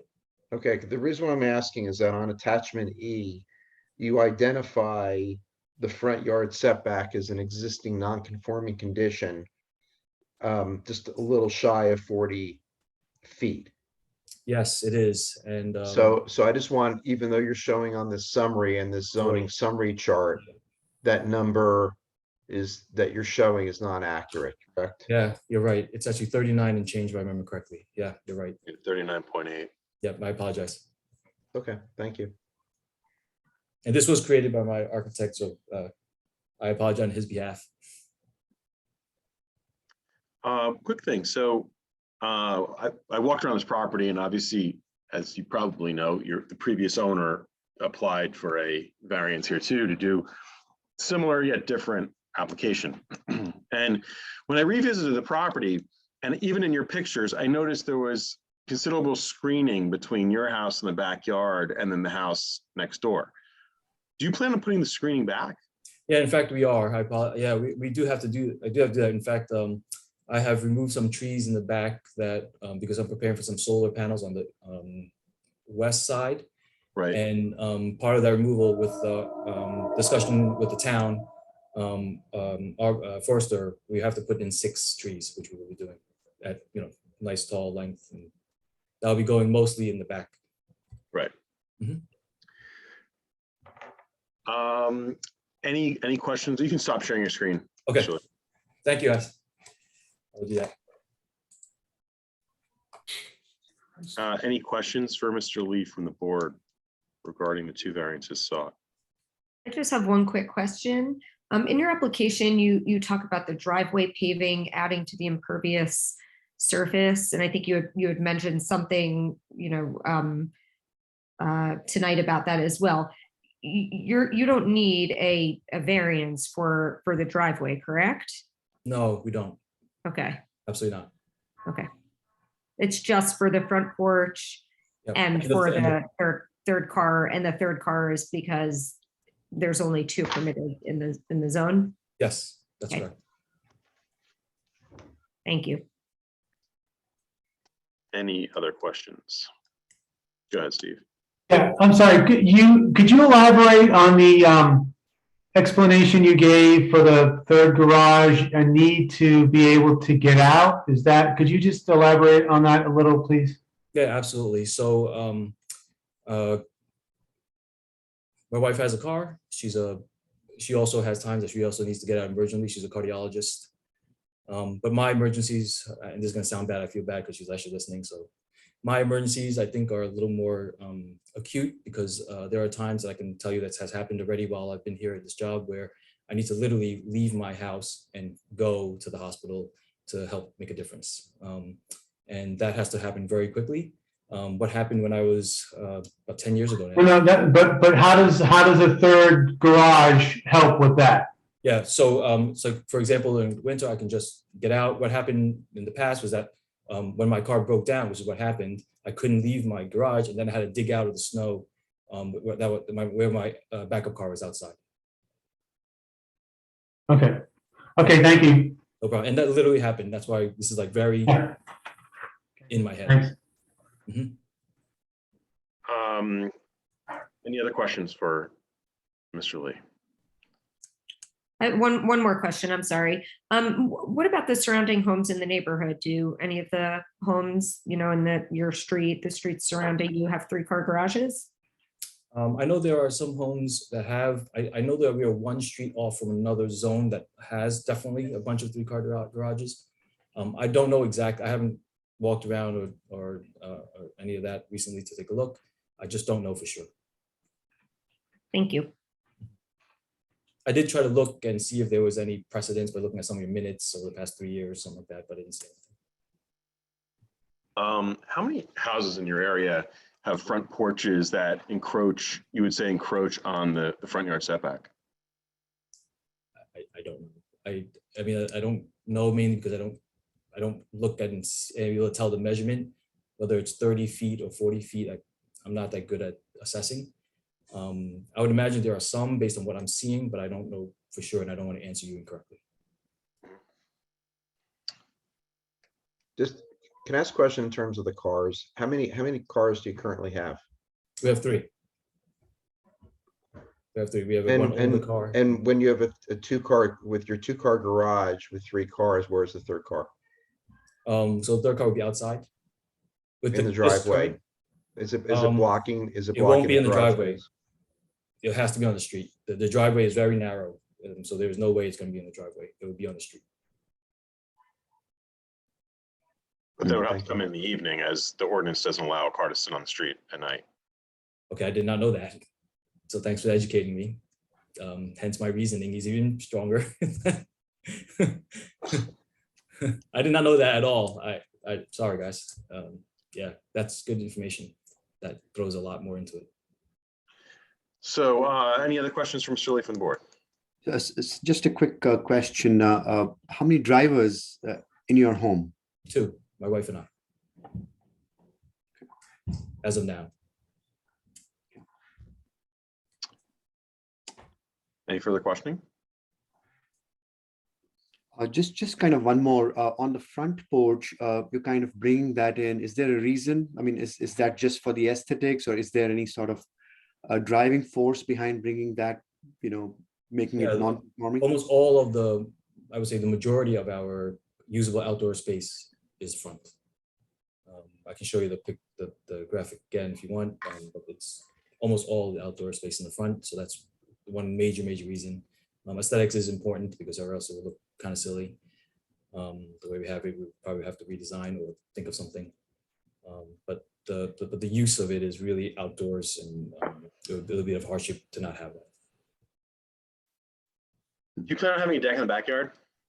We do, but it's going to be the same deck, but small because we're bumping out a little bit. And because I want to respect my neighbor in the back, I'm not going to set that back any further than it is ready. It's still, even if I set it back another 3 feet, I'll probably be within the setback allowances. But as I respect my neighbor, I don't want to do that. So I'm going to maintain the platform pretty tight and pretty small. Any other questions from the board? Any questions from the audience? I see none. Any comments from the audience? Then I will close the public portion of the meeting. So board members, any comments?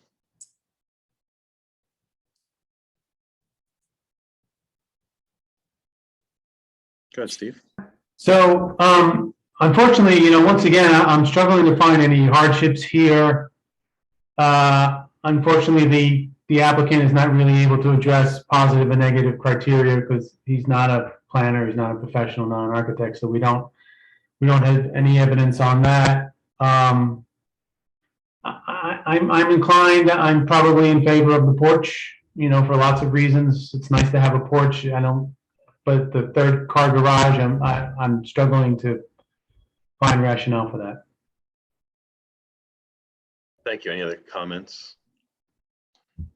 I would say that I see where Steve is coming from, but when I went out to visit the property, it almost looks like there's a third car garage there because they've already done the bump out. So I was envisioning, and I know that we're close to asking the applicant questions, and maybe I should have brought this up, but I was envisioning that it's really a matter of, are we going to put a garage door on that kind of bump out, or are we going to just keep it closed? And because it's not like a full size third car garage, I don't think that I have as much of a problem with it. I think, I don't think it's a hugely unreasonable ask. I mean, if you go like one block over, you're in a different zone where 3-car garages are allowed. I think in, today's world, it's not unreasonable to want a house with a 3-car garage. And as for the front, yard porch, I didn't really have a huge problem with that either. I looked around at some of the other homes in the neighborhood.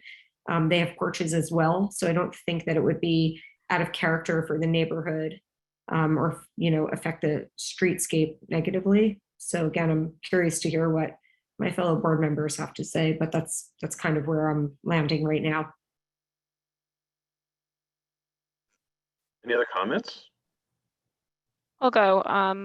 I'm in favor of supporting both the porch and the garage. In terms of the porch, I mean, aesthetically, I think it will look good. Not that that's the reason, but it will match the character. Most of the houses on that street and across the street had very similar shaped houses and similar style porches. So I don't think it'll stand out as egregious or anything.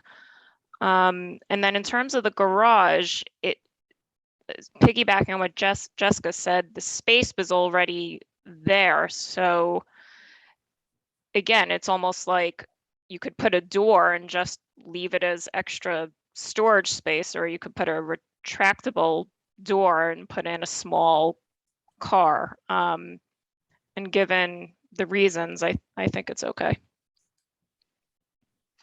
Thank you, Ashley. Anyone else have any comments? So I could live with the three-car garage. I like the corner house that's able to get the cars out of the driveway and in the house. I think that aesthetically it lends itself well to the neighborhood. Obviously, if you go to the other side of Thackeray Drive, on the other side of Browning, you can have 3-car garages. So, I get it. The zone has to end somewhere, and unfortunately ends on your block. But essentially, it's not unreasonable in that neighborhood to have a 3-car garage, and certainly on a corner lot, it's nice to get the cars off the driveway. And in Mr. Lee's case, they can't be on the street overnight. Porch I find a bit troubling, only because we are approaching it's getting close to the street. It is growing quite a bit. Aesthetically, I think it would add a nice touch to the house. Though I do find it troubling, though I don't think it would be a reason that I would not approve the application.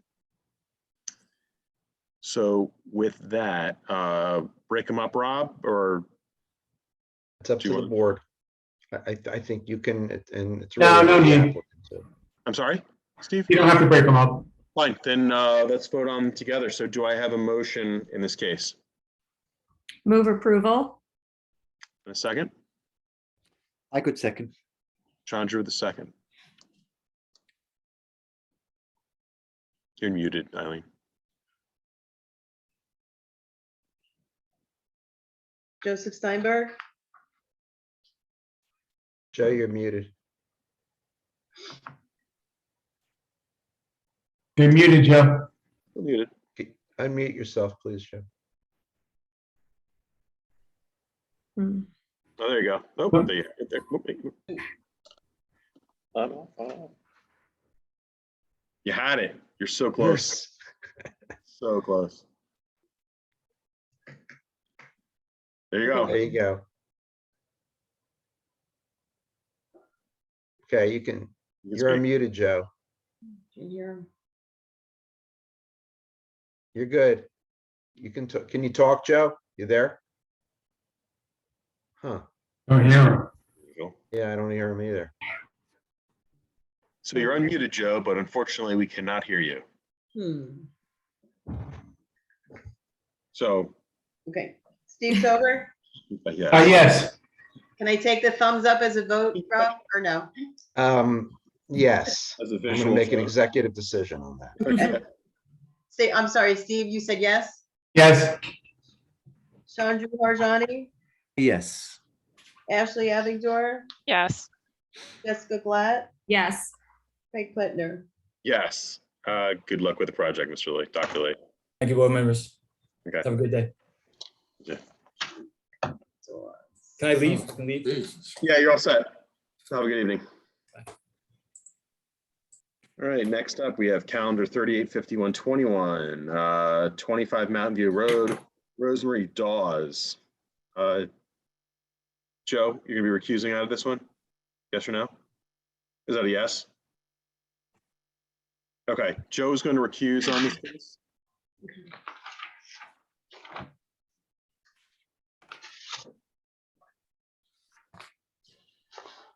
Hey, Joe, maybe you, if you can try to fix your audio for the next application, because we can't hear you right now when you're not on mute. I mean, dare I say this, but maybe log off and log back in. Yeah, I might do it. I mean, I think that's your best bet. Might have hit the mute button on the computer. Flick the laptop off the counter. Okay, so Dawes, how are you this evening? I'm fine, thank you. Great. Thank you all for being here. Good. Mr. Fishman will swear you in. Raise your right hand, please. Do you swear to tell the truth, the whole truth, and nothing but the truth, so help you God in the matter now pending? I do. Okay, may we have you, I'm sorry, may we have your full name, please, and spell it? Rosemary Dawes, ROSEMARIE DAWES, And your address, please? 25 Mountain View Road, Milburn, New Jersey. Thank you very much. Please proceed, Ms. Dawes. So my husband Nick and I have lived here at 25 Mountain View Road in South Mountain for 35 years. I'm one of the older people that the last applicant was talking about, who's trying to stay in their home and age here and have a home for my children to come back to. So we raised our 3 boys here. They are now adults raising families of their own. And they're popping them out. So would like to expand our home. We're a very close-knit family, very connected to Milburn and the lifelong friends we've made here. We love it here. Would like to gather as an extended family here for the foreseeable future. And so we do need more room. Unfortunately, our lot is a irregular shape. It's a pie shape. It seems to me to be an unfortunate shape for a lot in this neighborhood. Our house is set far back, so all of our land is out front. It's impossible to increase the footprint and make any kind of meaningful change because the house is so far back that we would never be able to do it without a variance. And even if we did get a variance, most of the area wouldn't work. So in order to get the space we need, we hired John James, an architect, to help us find a way to use the space that we have and to get the most out of this property so that we can stay here and be able to gather with our family, our growing family. Our boys who all grew up here love coming back here. They still have friends here in the town and in neighboring towns, and this is a place that they like to gather as well. So we do want to stay. I mean, there was the option of moving and none of us wanted to do that. So hopefully you'll see what we're talking about with the property when John describes what we're planning to do. Great, thank you. Mr. James, can we just swear you in quick? Yes. Do you swear to tell the truth, the whole truth, and nothing but the truth? So help you God in the matter now pending. I do. And Please state your full name and spell your last. That's all right. John James, James, architect. And my address is 11 Inwood Place in Maplewood, New Jersey. Thank you. John, could you give us your qualifications, please? Sure, I'm a licensed architect in New York, New Jersey, Connecticut. I have a master's degree from Columbia University. I'm a principal in a 7-person architectural firm in Maplewood, New Jersey. I presented before this board and numerous other boards in New Jersey on many occasions as a professional witness, and all of my licenses are currently in good standing. Thank you. Please proceed. Thank you. I'm going to share the screen here so I can show you. We're going to start off first. I just want to show, there we go. Okay, can everybody see this okay? Yes. John, I'm taking it from the date that these have not been provided yet to the board. No, these have been provided. They have been provided to the board? Yes, these are an exact copy of the drawings that were submitted to the board for the variance. Okay. Eileen, I apologize. I don't have them. Can you just Yeah, confirm? no, these were just sent to me today, John. The exhibits. I don't believe these were. I'm sorry, what are you seeing on your screen? We're seeing the I'm- picture of the pictures that you sent me today. Okay, I'm sorry, I'm seeing the drawings on my screen. I sent you 3 pictures today. Let me just show you first. Okay, those the board does not have. No, the board does not. These are existing photos that I wanted to show of the house on Mountain View. Okay, so are we gonna, I'm sorry, Mr. James, are we gonna be marking this right now as A1, the set of 3 Yes. photos? A1 is a set of 3 photos just showing the existing front yard conditions for Mountain View. Did you take these photos, Mr. James? Yes, they were taken probably a year or so ago. It was March 7th at the bottom right corner. Just because that's the date of the hearing. Okay. Because obviously the trees aren't with that, but So Right. even though these were taken a year ago, you believe they accurately reflect the current condition of the property as viewed from the street? They do, with one exception, and I'll point that out. There's an existing tree that we were trying to save, and the tree company came out and found it was hollow and it had to be taken down. But other than that, it accurately represents the conditions at the site. Yes. So this is the front yard from Mountain View, and it shows we're here tonight because we have an existing non-conforming house, and the front yard setback is non-conforming. I'll show you on the site plan. It's existing from the front porch to the street at 27 feet, and it's approximately 36 feet back at the main part of the house. we're going to be doing an addition that connects to the main part of the house. So we are reducing the nonconformity in our addition from 27 feet to 33.67 feet. So it cuts the current nonconformity in about half, but the entire house is existing non-conforming, and I'll show that on the site plan. I wanted you to be able to see the front view of the house here. I wanted you to be able to see the 3/4 view of the house here with the garage, and it's a 2.5-story house. You can see the large tree here in the front yard is the tree that we were working to save. And when Rosemary had the tree company come out to do fertilization and all that, they found it was hollow and it had to be taken out, or it was in danger of actually falling on the house. And then I want to show you the third photograph.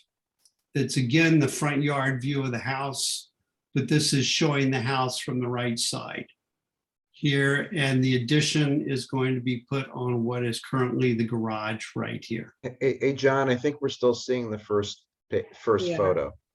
Yes. Something is going on crazy here.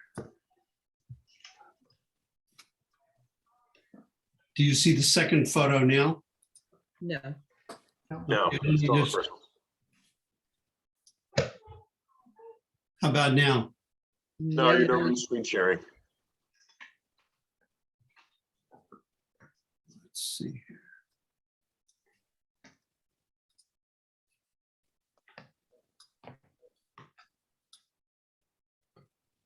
There we go. That's the second picture. Right. And this is showing from the 3/4 view with the garage and the large tree on the right. And then I want to show you one more view.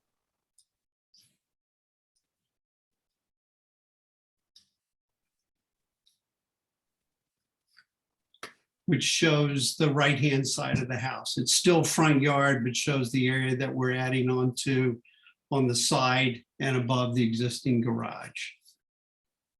Now I want to screen share and go to the drawings. Can you see that? Yes. Great. So we have a abnormal situation here where, as opposed to a rectangular lot, we have a pie-shaped lot. And not only is it pie-shaped, but it's a corner lot. But unlike most corner lots, instead of having 2 front yards and 2 side yards, this has 1 continuous front yard and 2 side yards. And the house is set diagonally towards the street. And you can see the 40-foot front yard required setback is dotted in here. And it kind of runs right through the middle of the front of the house. The existing front yard setback is right here. That's the line that runs straight across the property set at the front porch. So that current setback is 27 feet. The house itself with our new addition is about 33.67 feet, and 40 feet is the required setback in this zone. As Rosemary was saying in her initial testimony, you can see on the Casey and Keller plan here that the side yard setbacks for 1- and 2-story structures are drawn here. The existing house already meets the corner of the rear yard setback. There's really no place you could add on except for the side of the house. And that's what we're proposing to do here. So in our plans,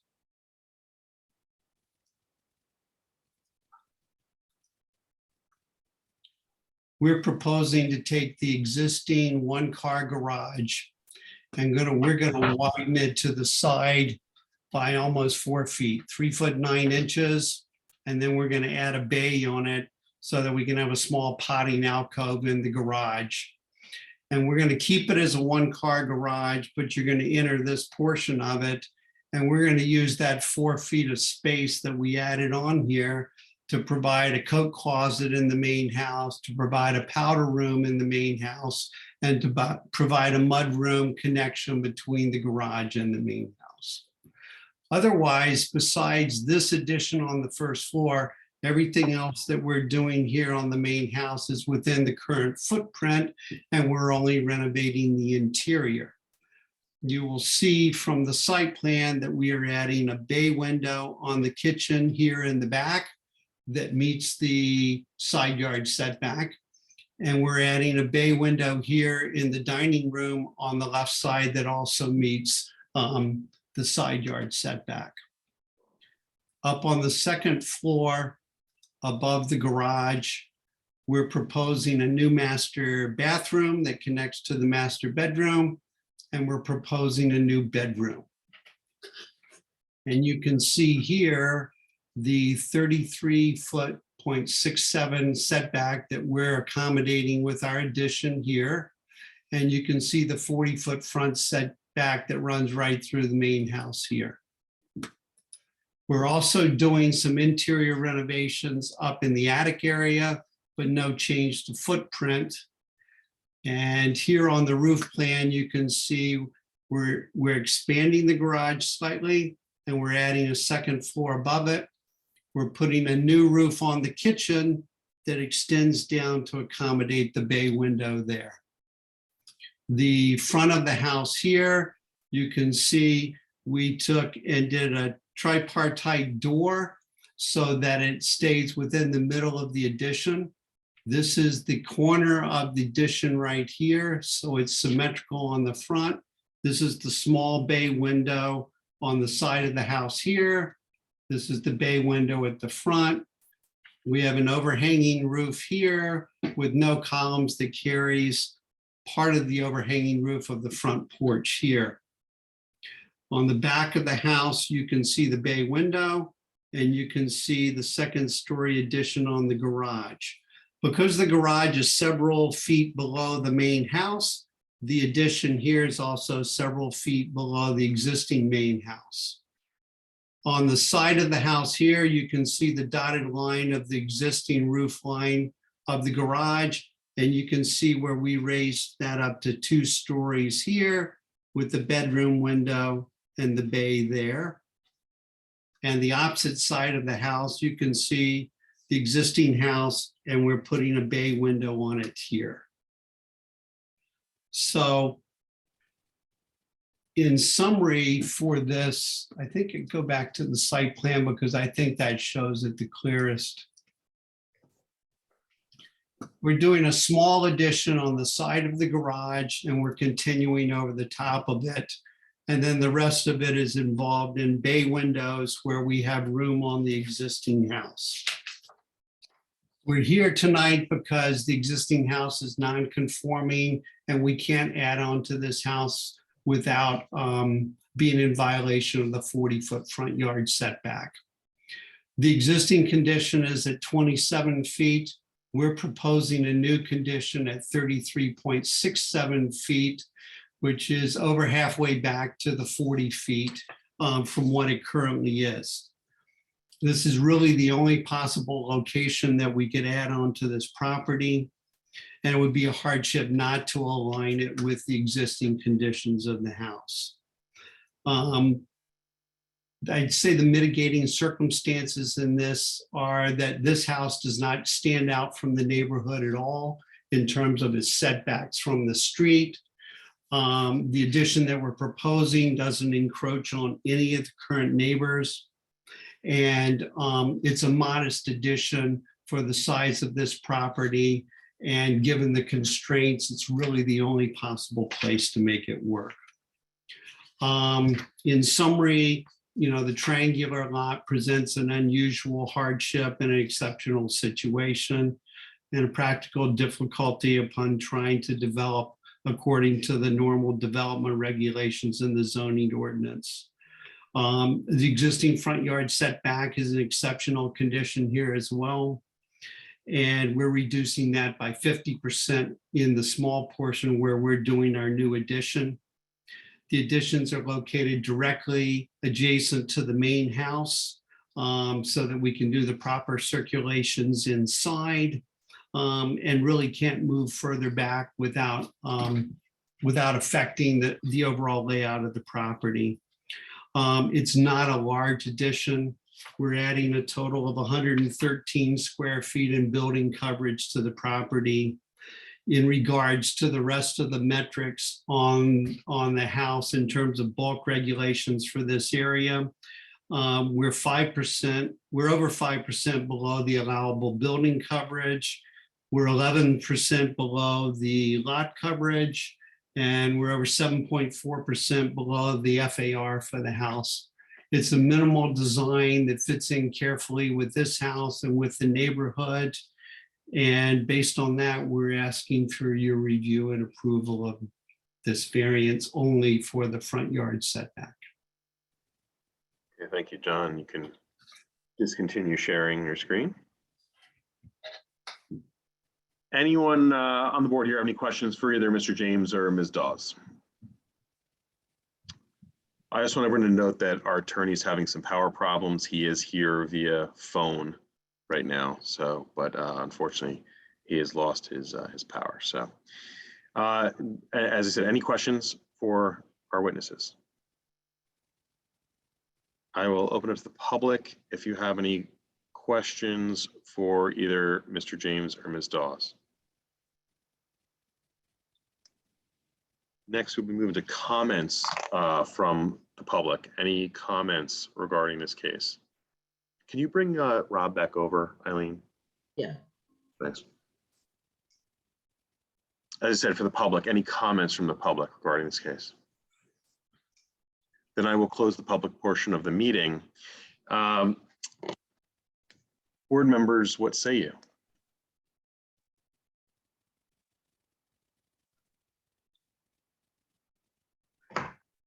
Steve, you look like, yeah, there you go. Look, it's a very thoughtful, modest, very appropriate, I think, design, as does Mr. James generally deliver. So it's easy to support this. When you visit the site, you can easily see that the addition impacts no one around. It is a very unusual, I mean, it's a real true pie-shaped lot, so the hardship is very evident, and I can easily support the application. Thank you, Steve. Any other comments? I agree with Steve. Andrew?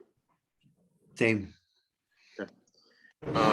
I would agree as well. I think this is a thoughtful application. The improvements, I think, we bring the house up to date really in a nice fashion, and the front yard setback is an understandable situation based on the lot and the way the house is placed, and there's little that can be done. Just one of those anomalies in town, those unusual lots that we actually see quite a bit, and this is what results.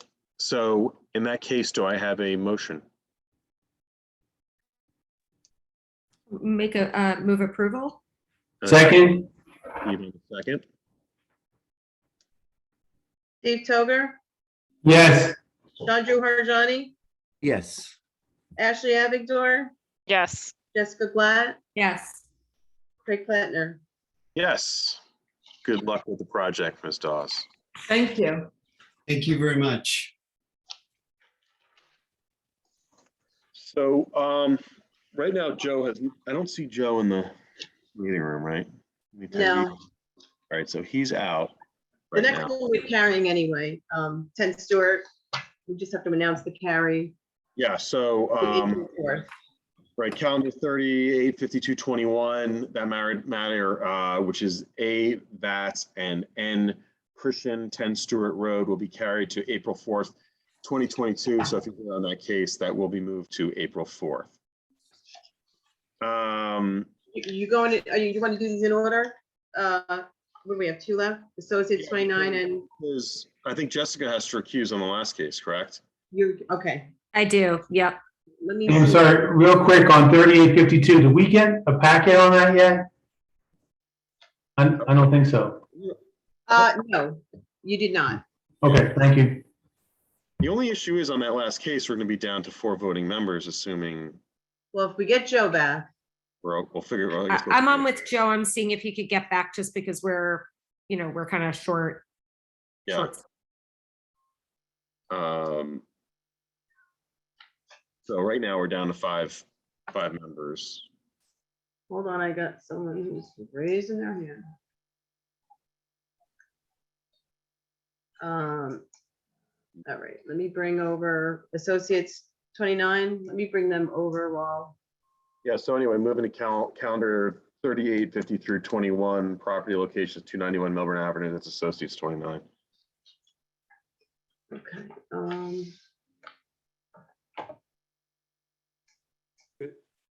Good evening, Mr. Azzolini, how are you? Good evening, Mr. Chairman. Before we begin, I would like to. Excuse me, Mr. Corey Porter, Mr. Azzolino, you have to speak louder, please, or get closer to the computer. Yep, no problem. Thank you.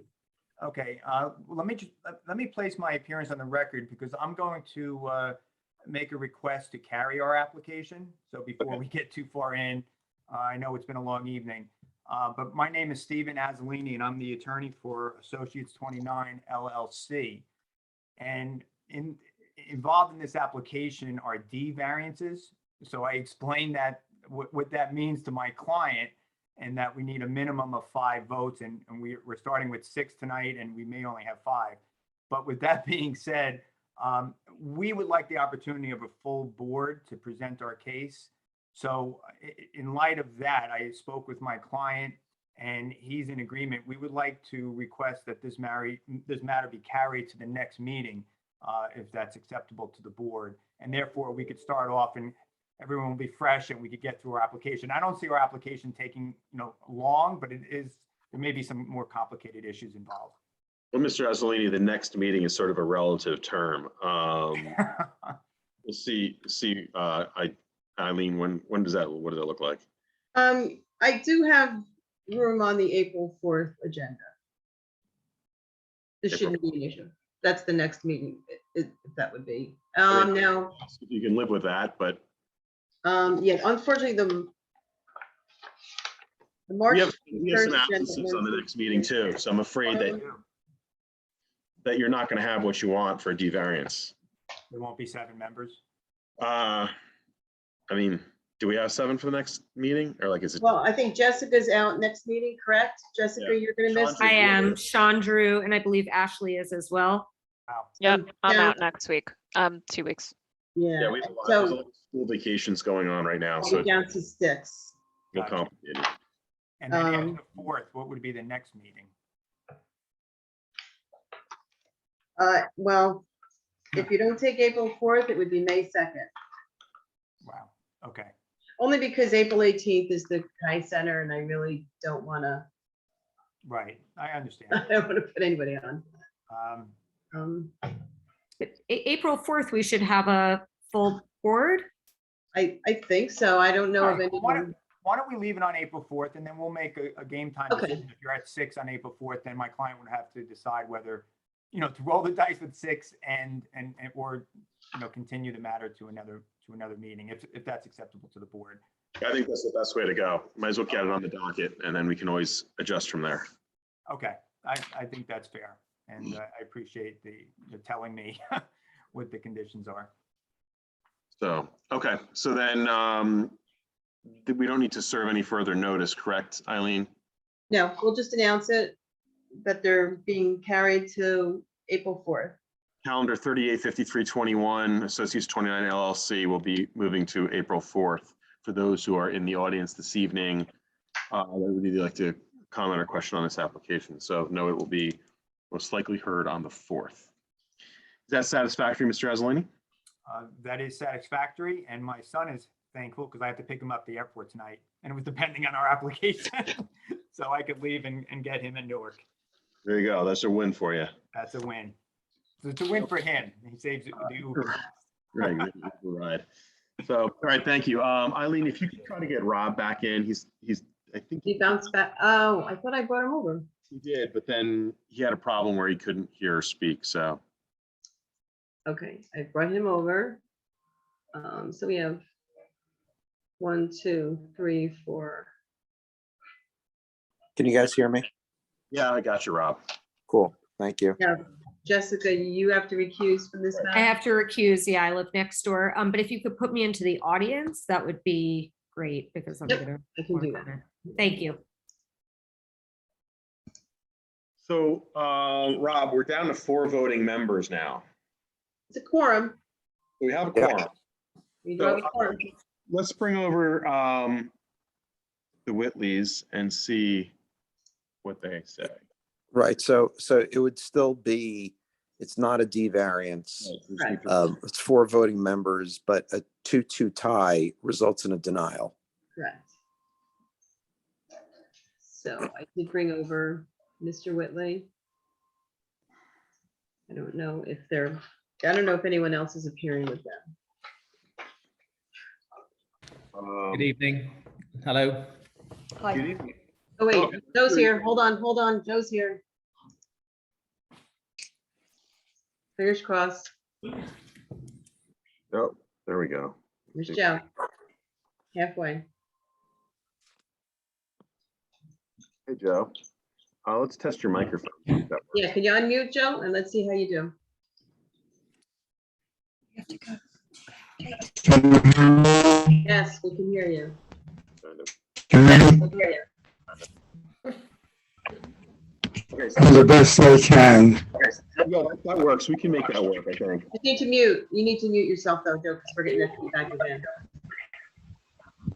Okay, so now we have 5 voting members.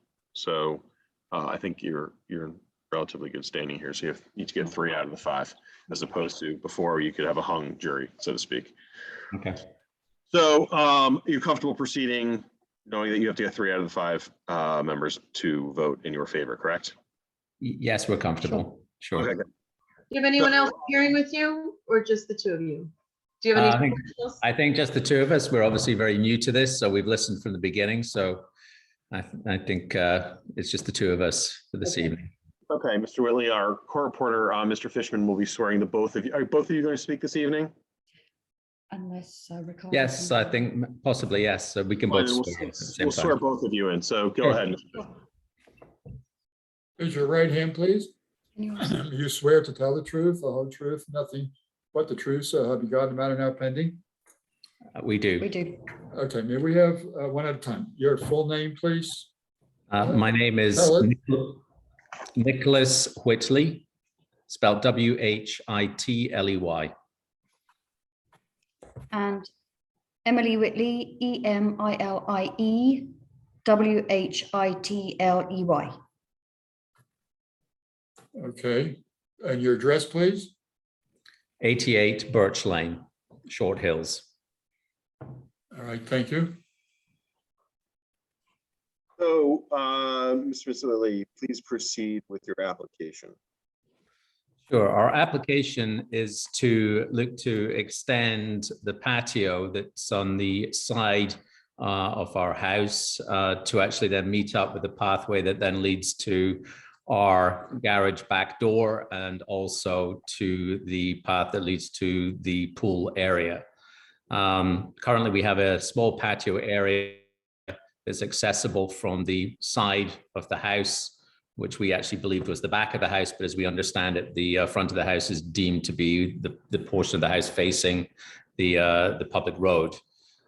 So what we're looking to do is to extend that patio area and create some areas for planting. And that's really what we're looking for a variance for in terms of the expanded space.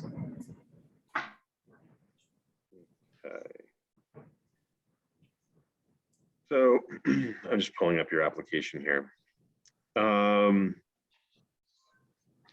So great, my power is now blinking out. I don't get it. I think there's a rainstorm or something based on what I can see. Yeah. So Kind of scary. So, okay. So you have an existing patio there now? Yes, we have a small patio area directly outside from the French doors that lead out from the kitchen area. And how much larger would you say you're making that patio? We would be making it probably 3 times larger, 4 times larger. So you're asking for about 1,400 square feet, is that correct? We're asking for about 1,400 square feet. Give or take 100 of which would be is what's there right now, yes. correct? Yes. So okay. So what's the nature of the variance? Why are you having to apply for this today? Because unbeknownst to us, we were informed that that is not deemed to be the back of the house. And I mean, we're new to the area, even although where our house is located, it's obviously at a funny position to the actual, to Birch Lane itself.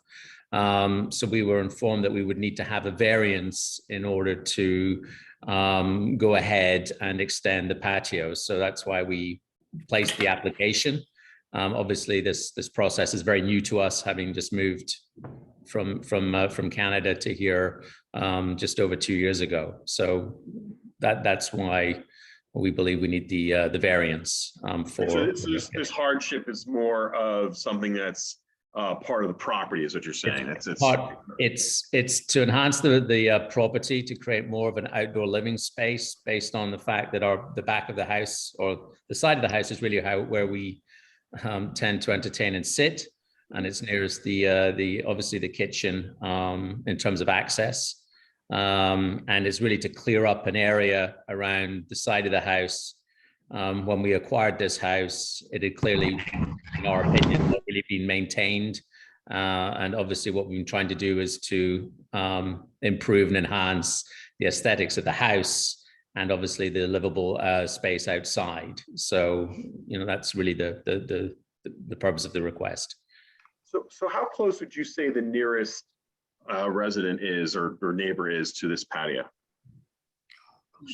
I would say about the house to the back of us, Bonnie and Tony, would be over about 100 feet. So essentially, there's really no neighbor that would be affected by this, directly affected by this patio? No, it's not going to be visible as there's trees. We have actually spoken with our neighbors, and they indeed were more than supportive. This would not create any eyesore or implication for any of our neighbors. There's only one property at the side of our house that is the property that's actually onto Parsonage Road.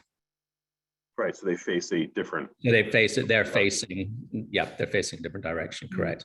Okay.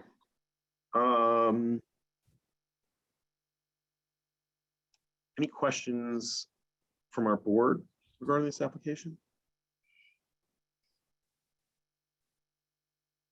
Rob, you have anything you need covered? I don't actually. I mean, I thoroughly reviewed the application, and I'm aware of the purpose for which the applicants are requesting relief, and I believe they covered all the issues that I was thinking about going in. Great. Then anyone else from the board here have any questions for the Whitleys?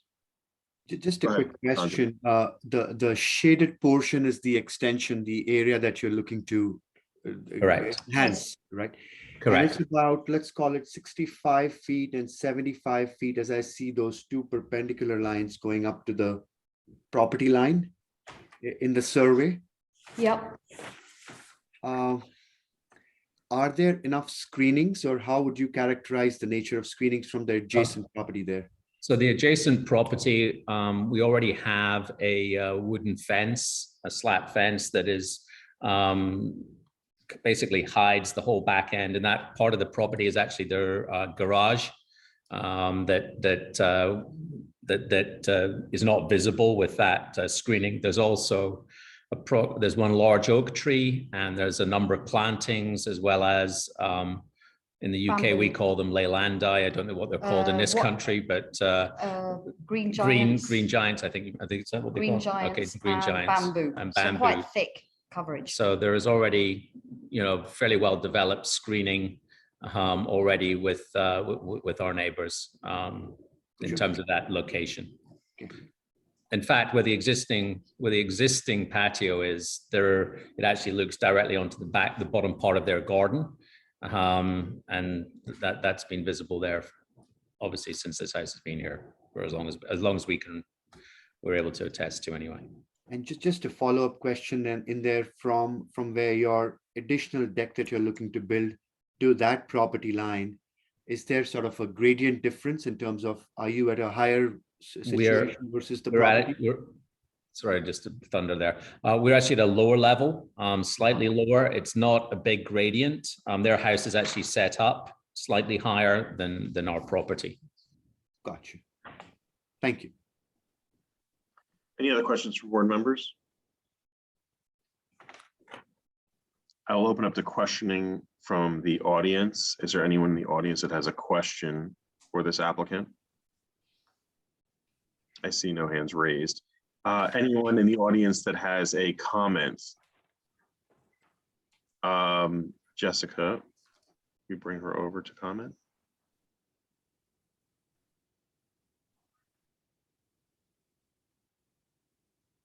Hi.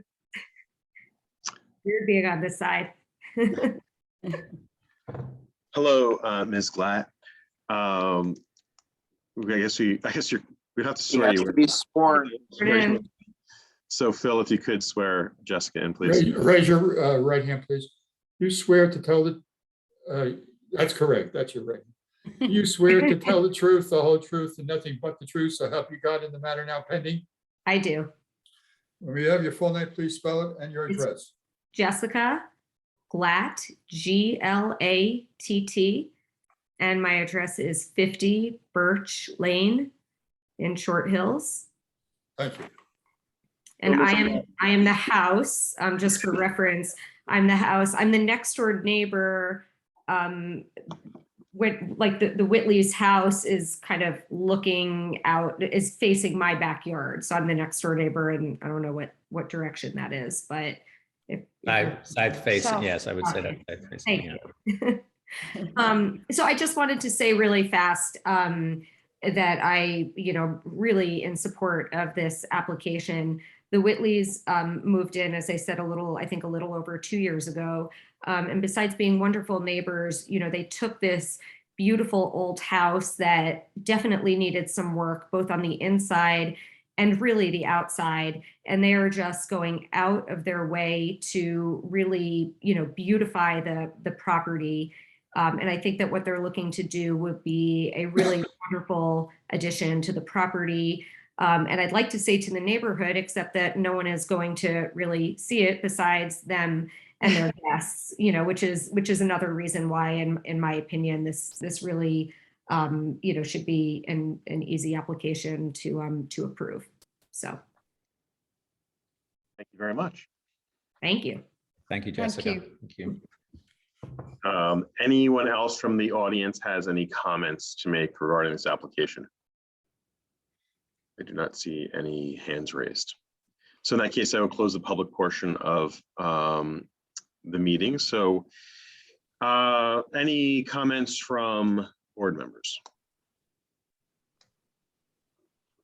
So, I'll agree with the testimony of the neighbor, Jessica. It's an easy application to approve. It's modest. It surrounds the house nicely. It's almost needed, really, when you look at the way that the land sort of slopes in the back of the house. You would need to have some kind of patio just to connect it all.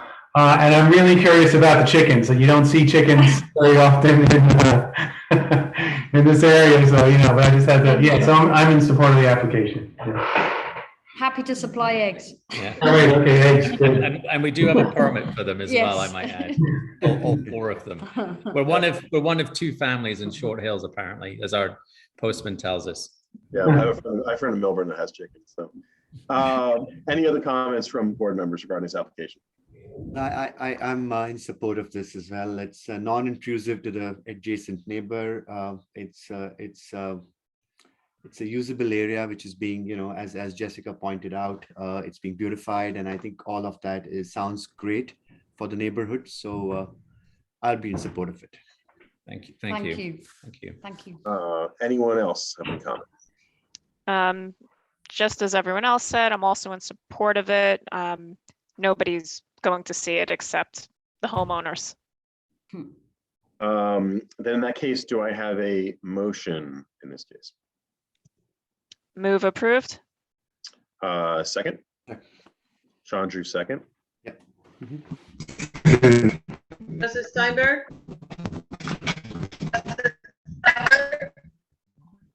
I think that's in favor.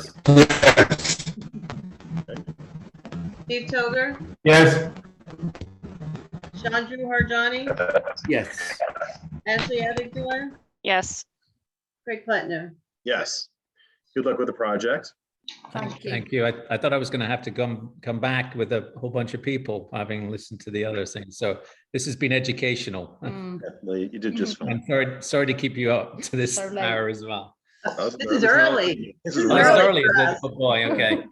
So, Thank with you. that, is there any other comments, questions, topics that are not on the agenda this evening?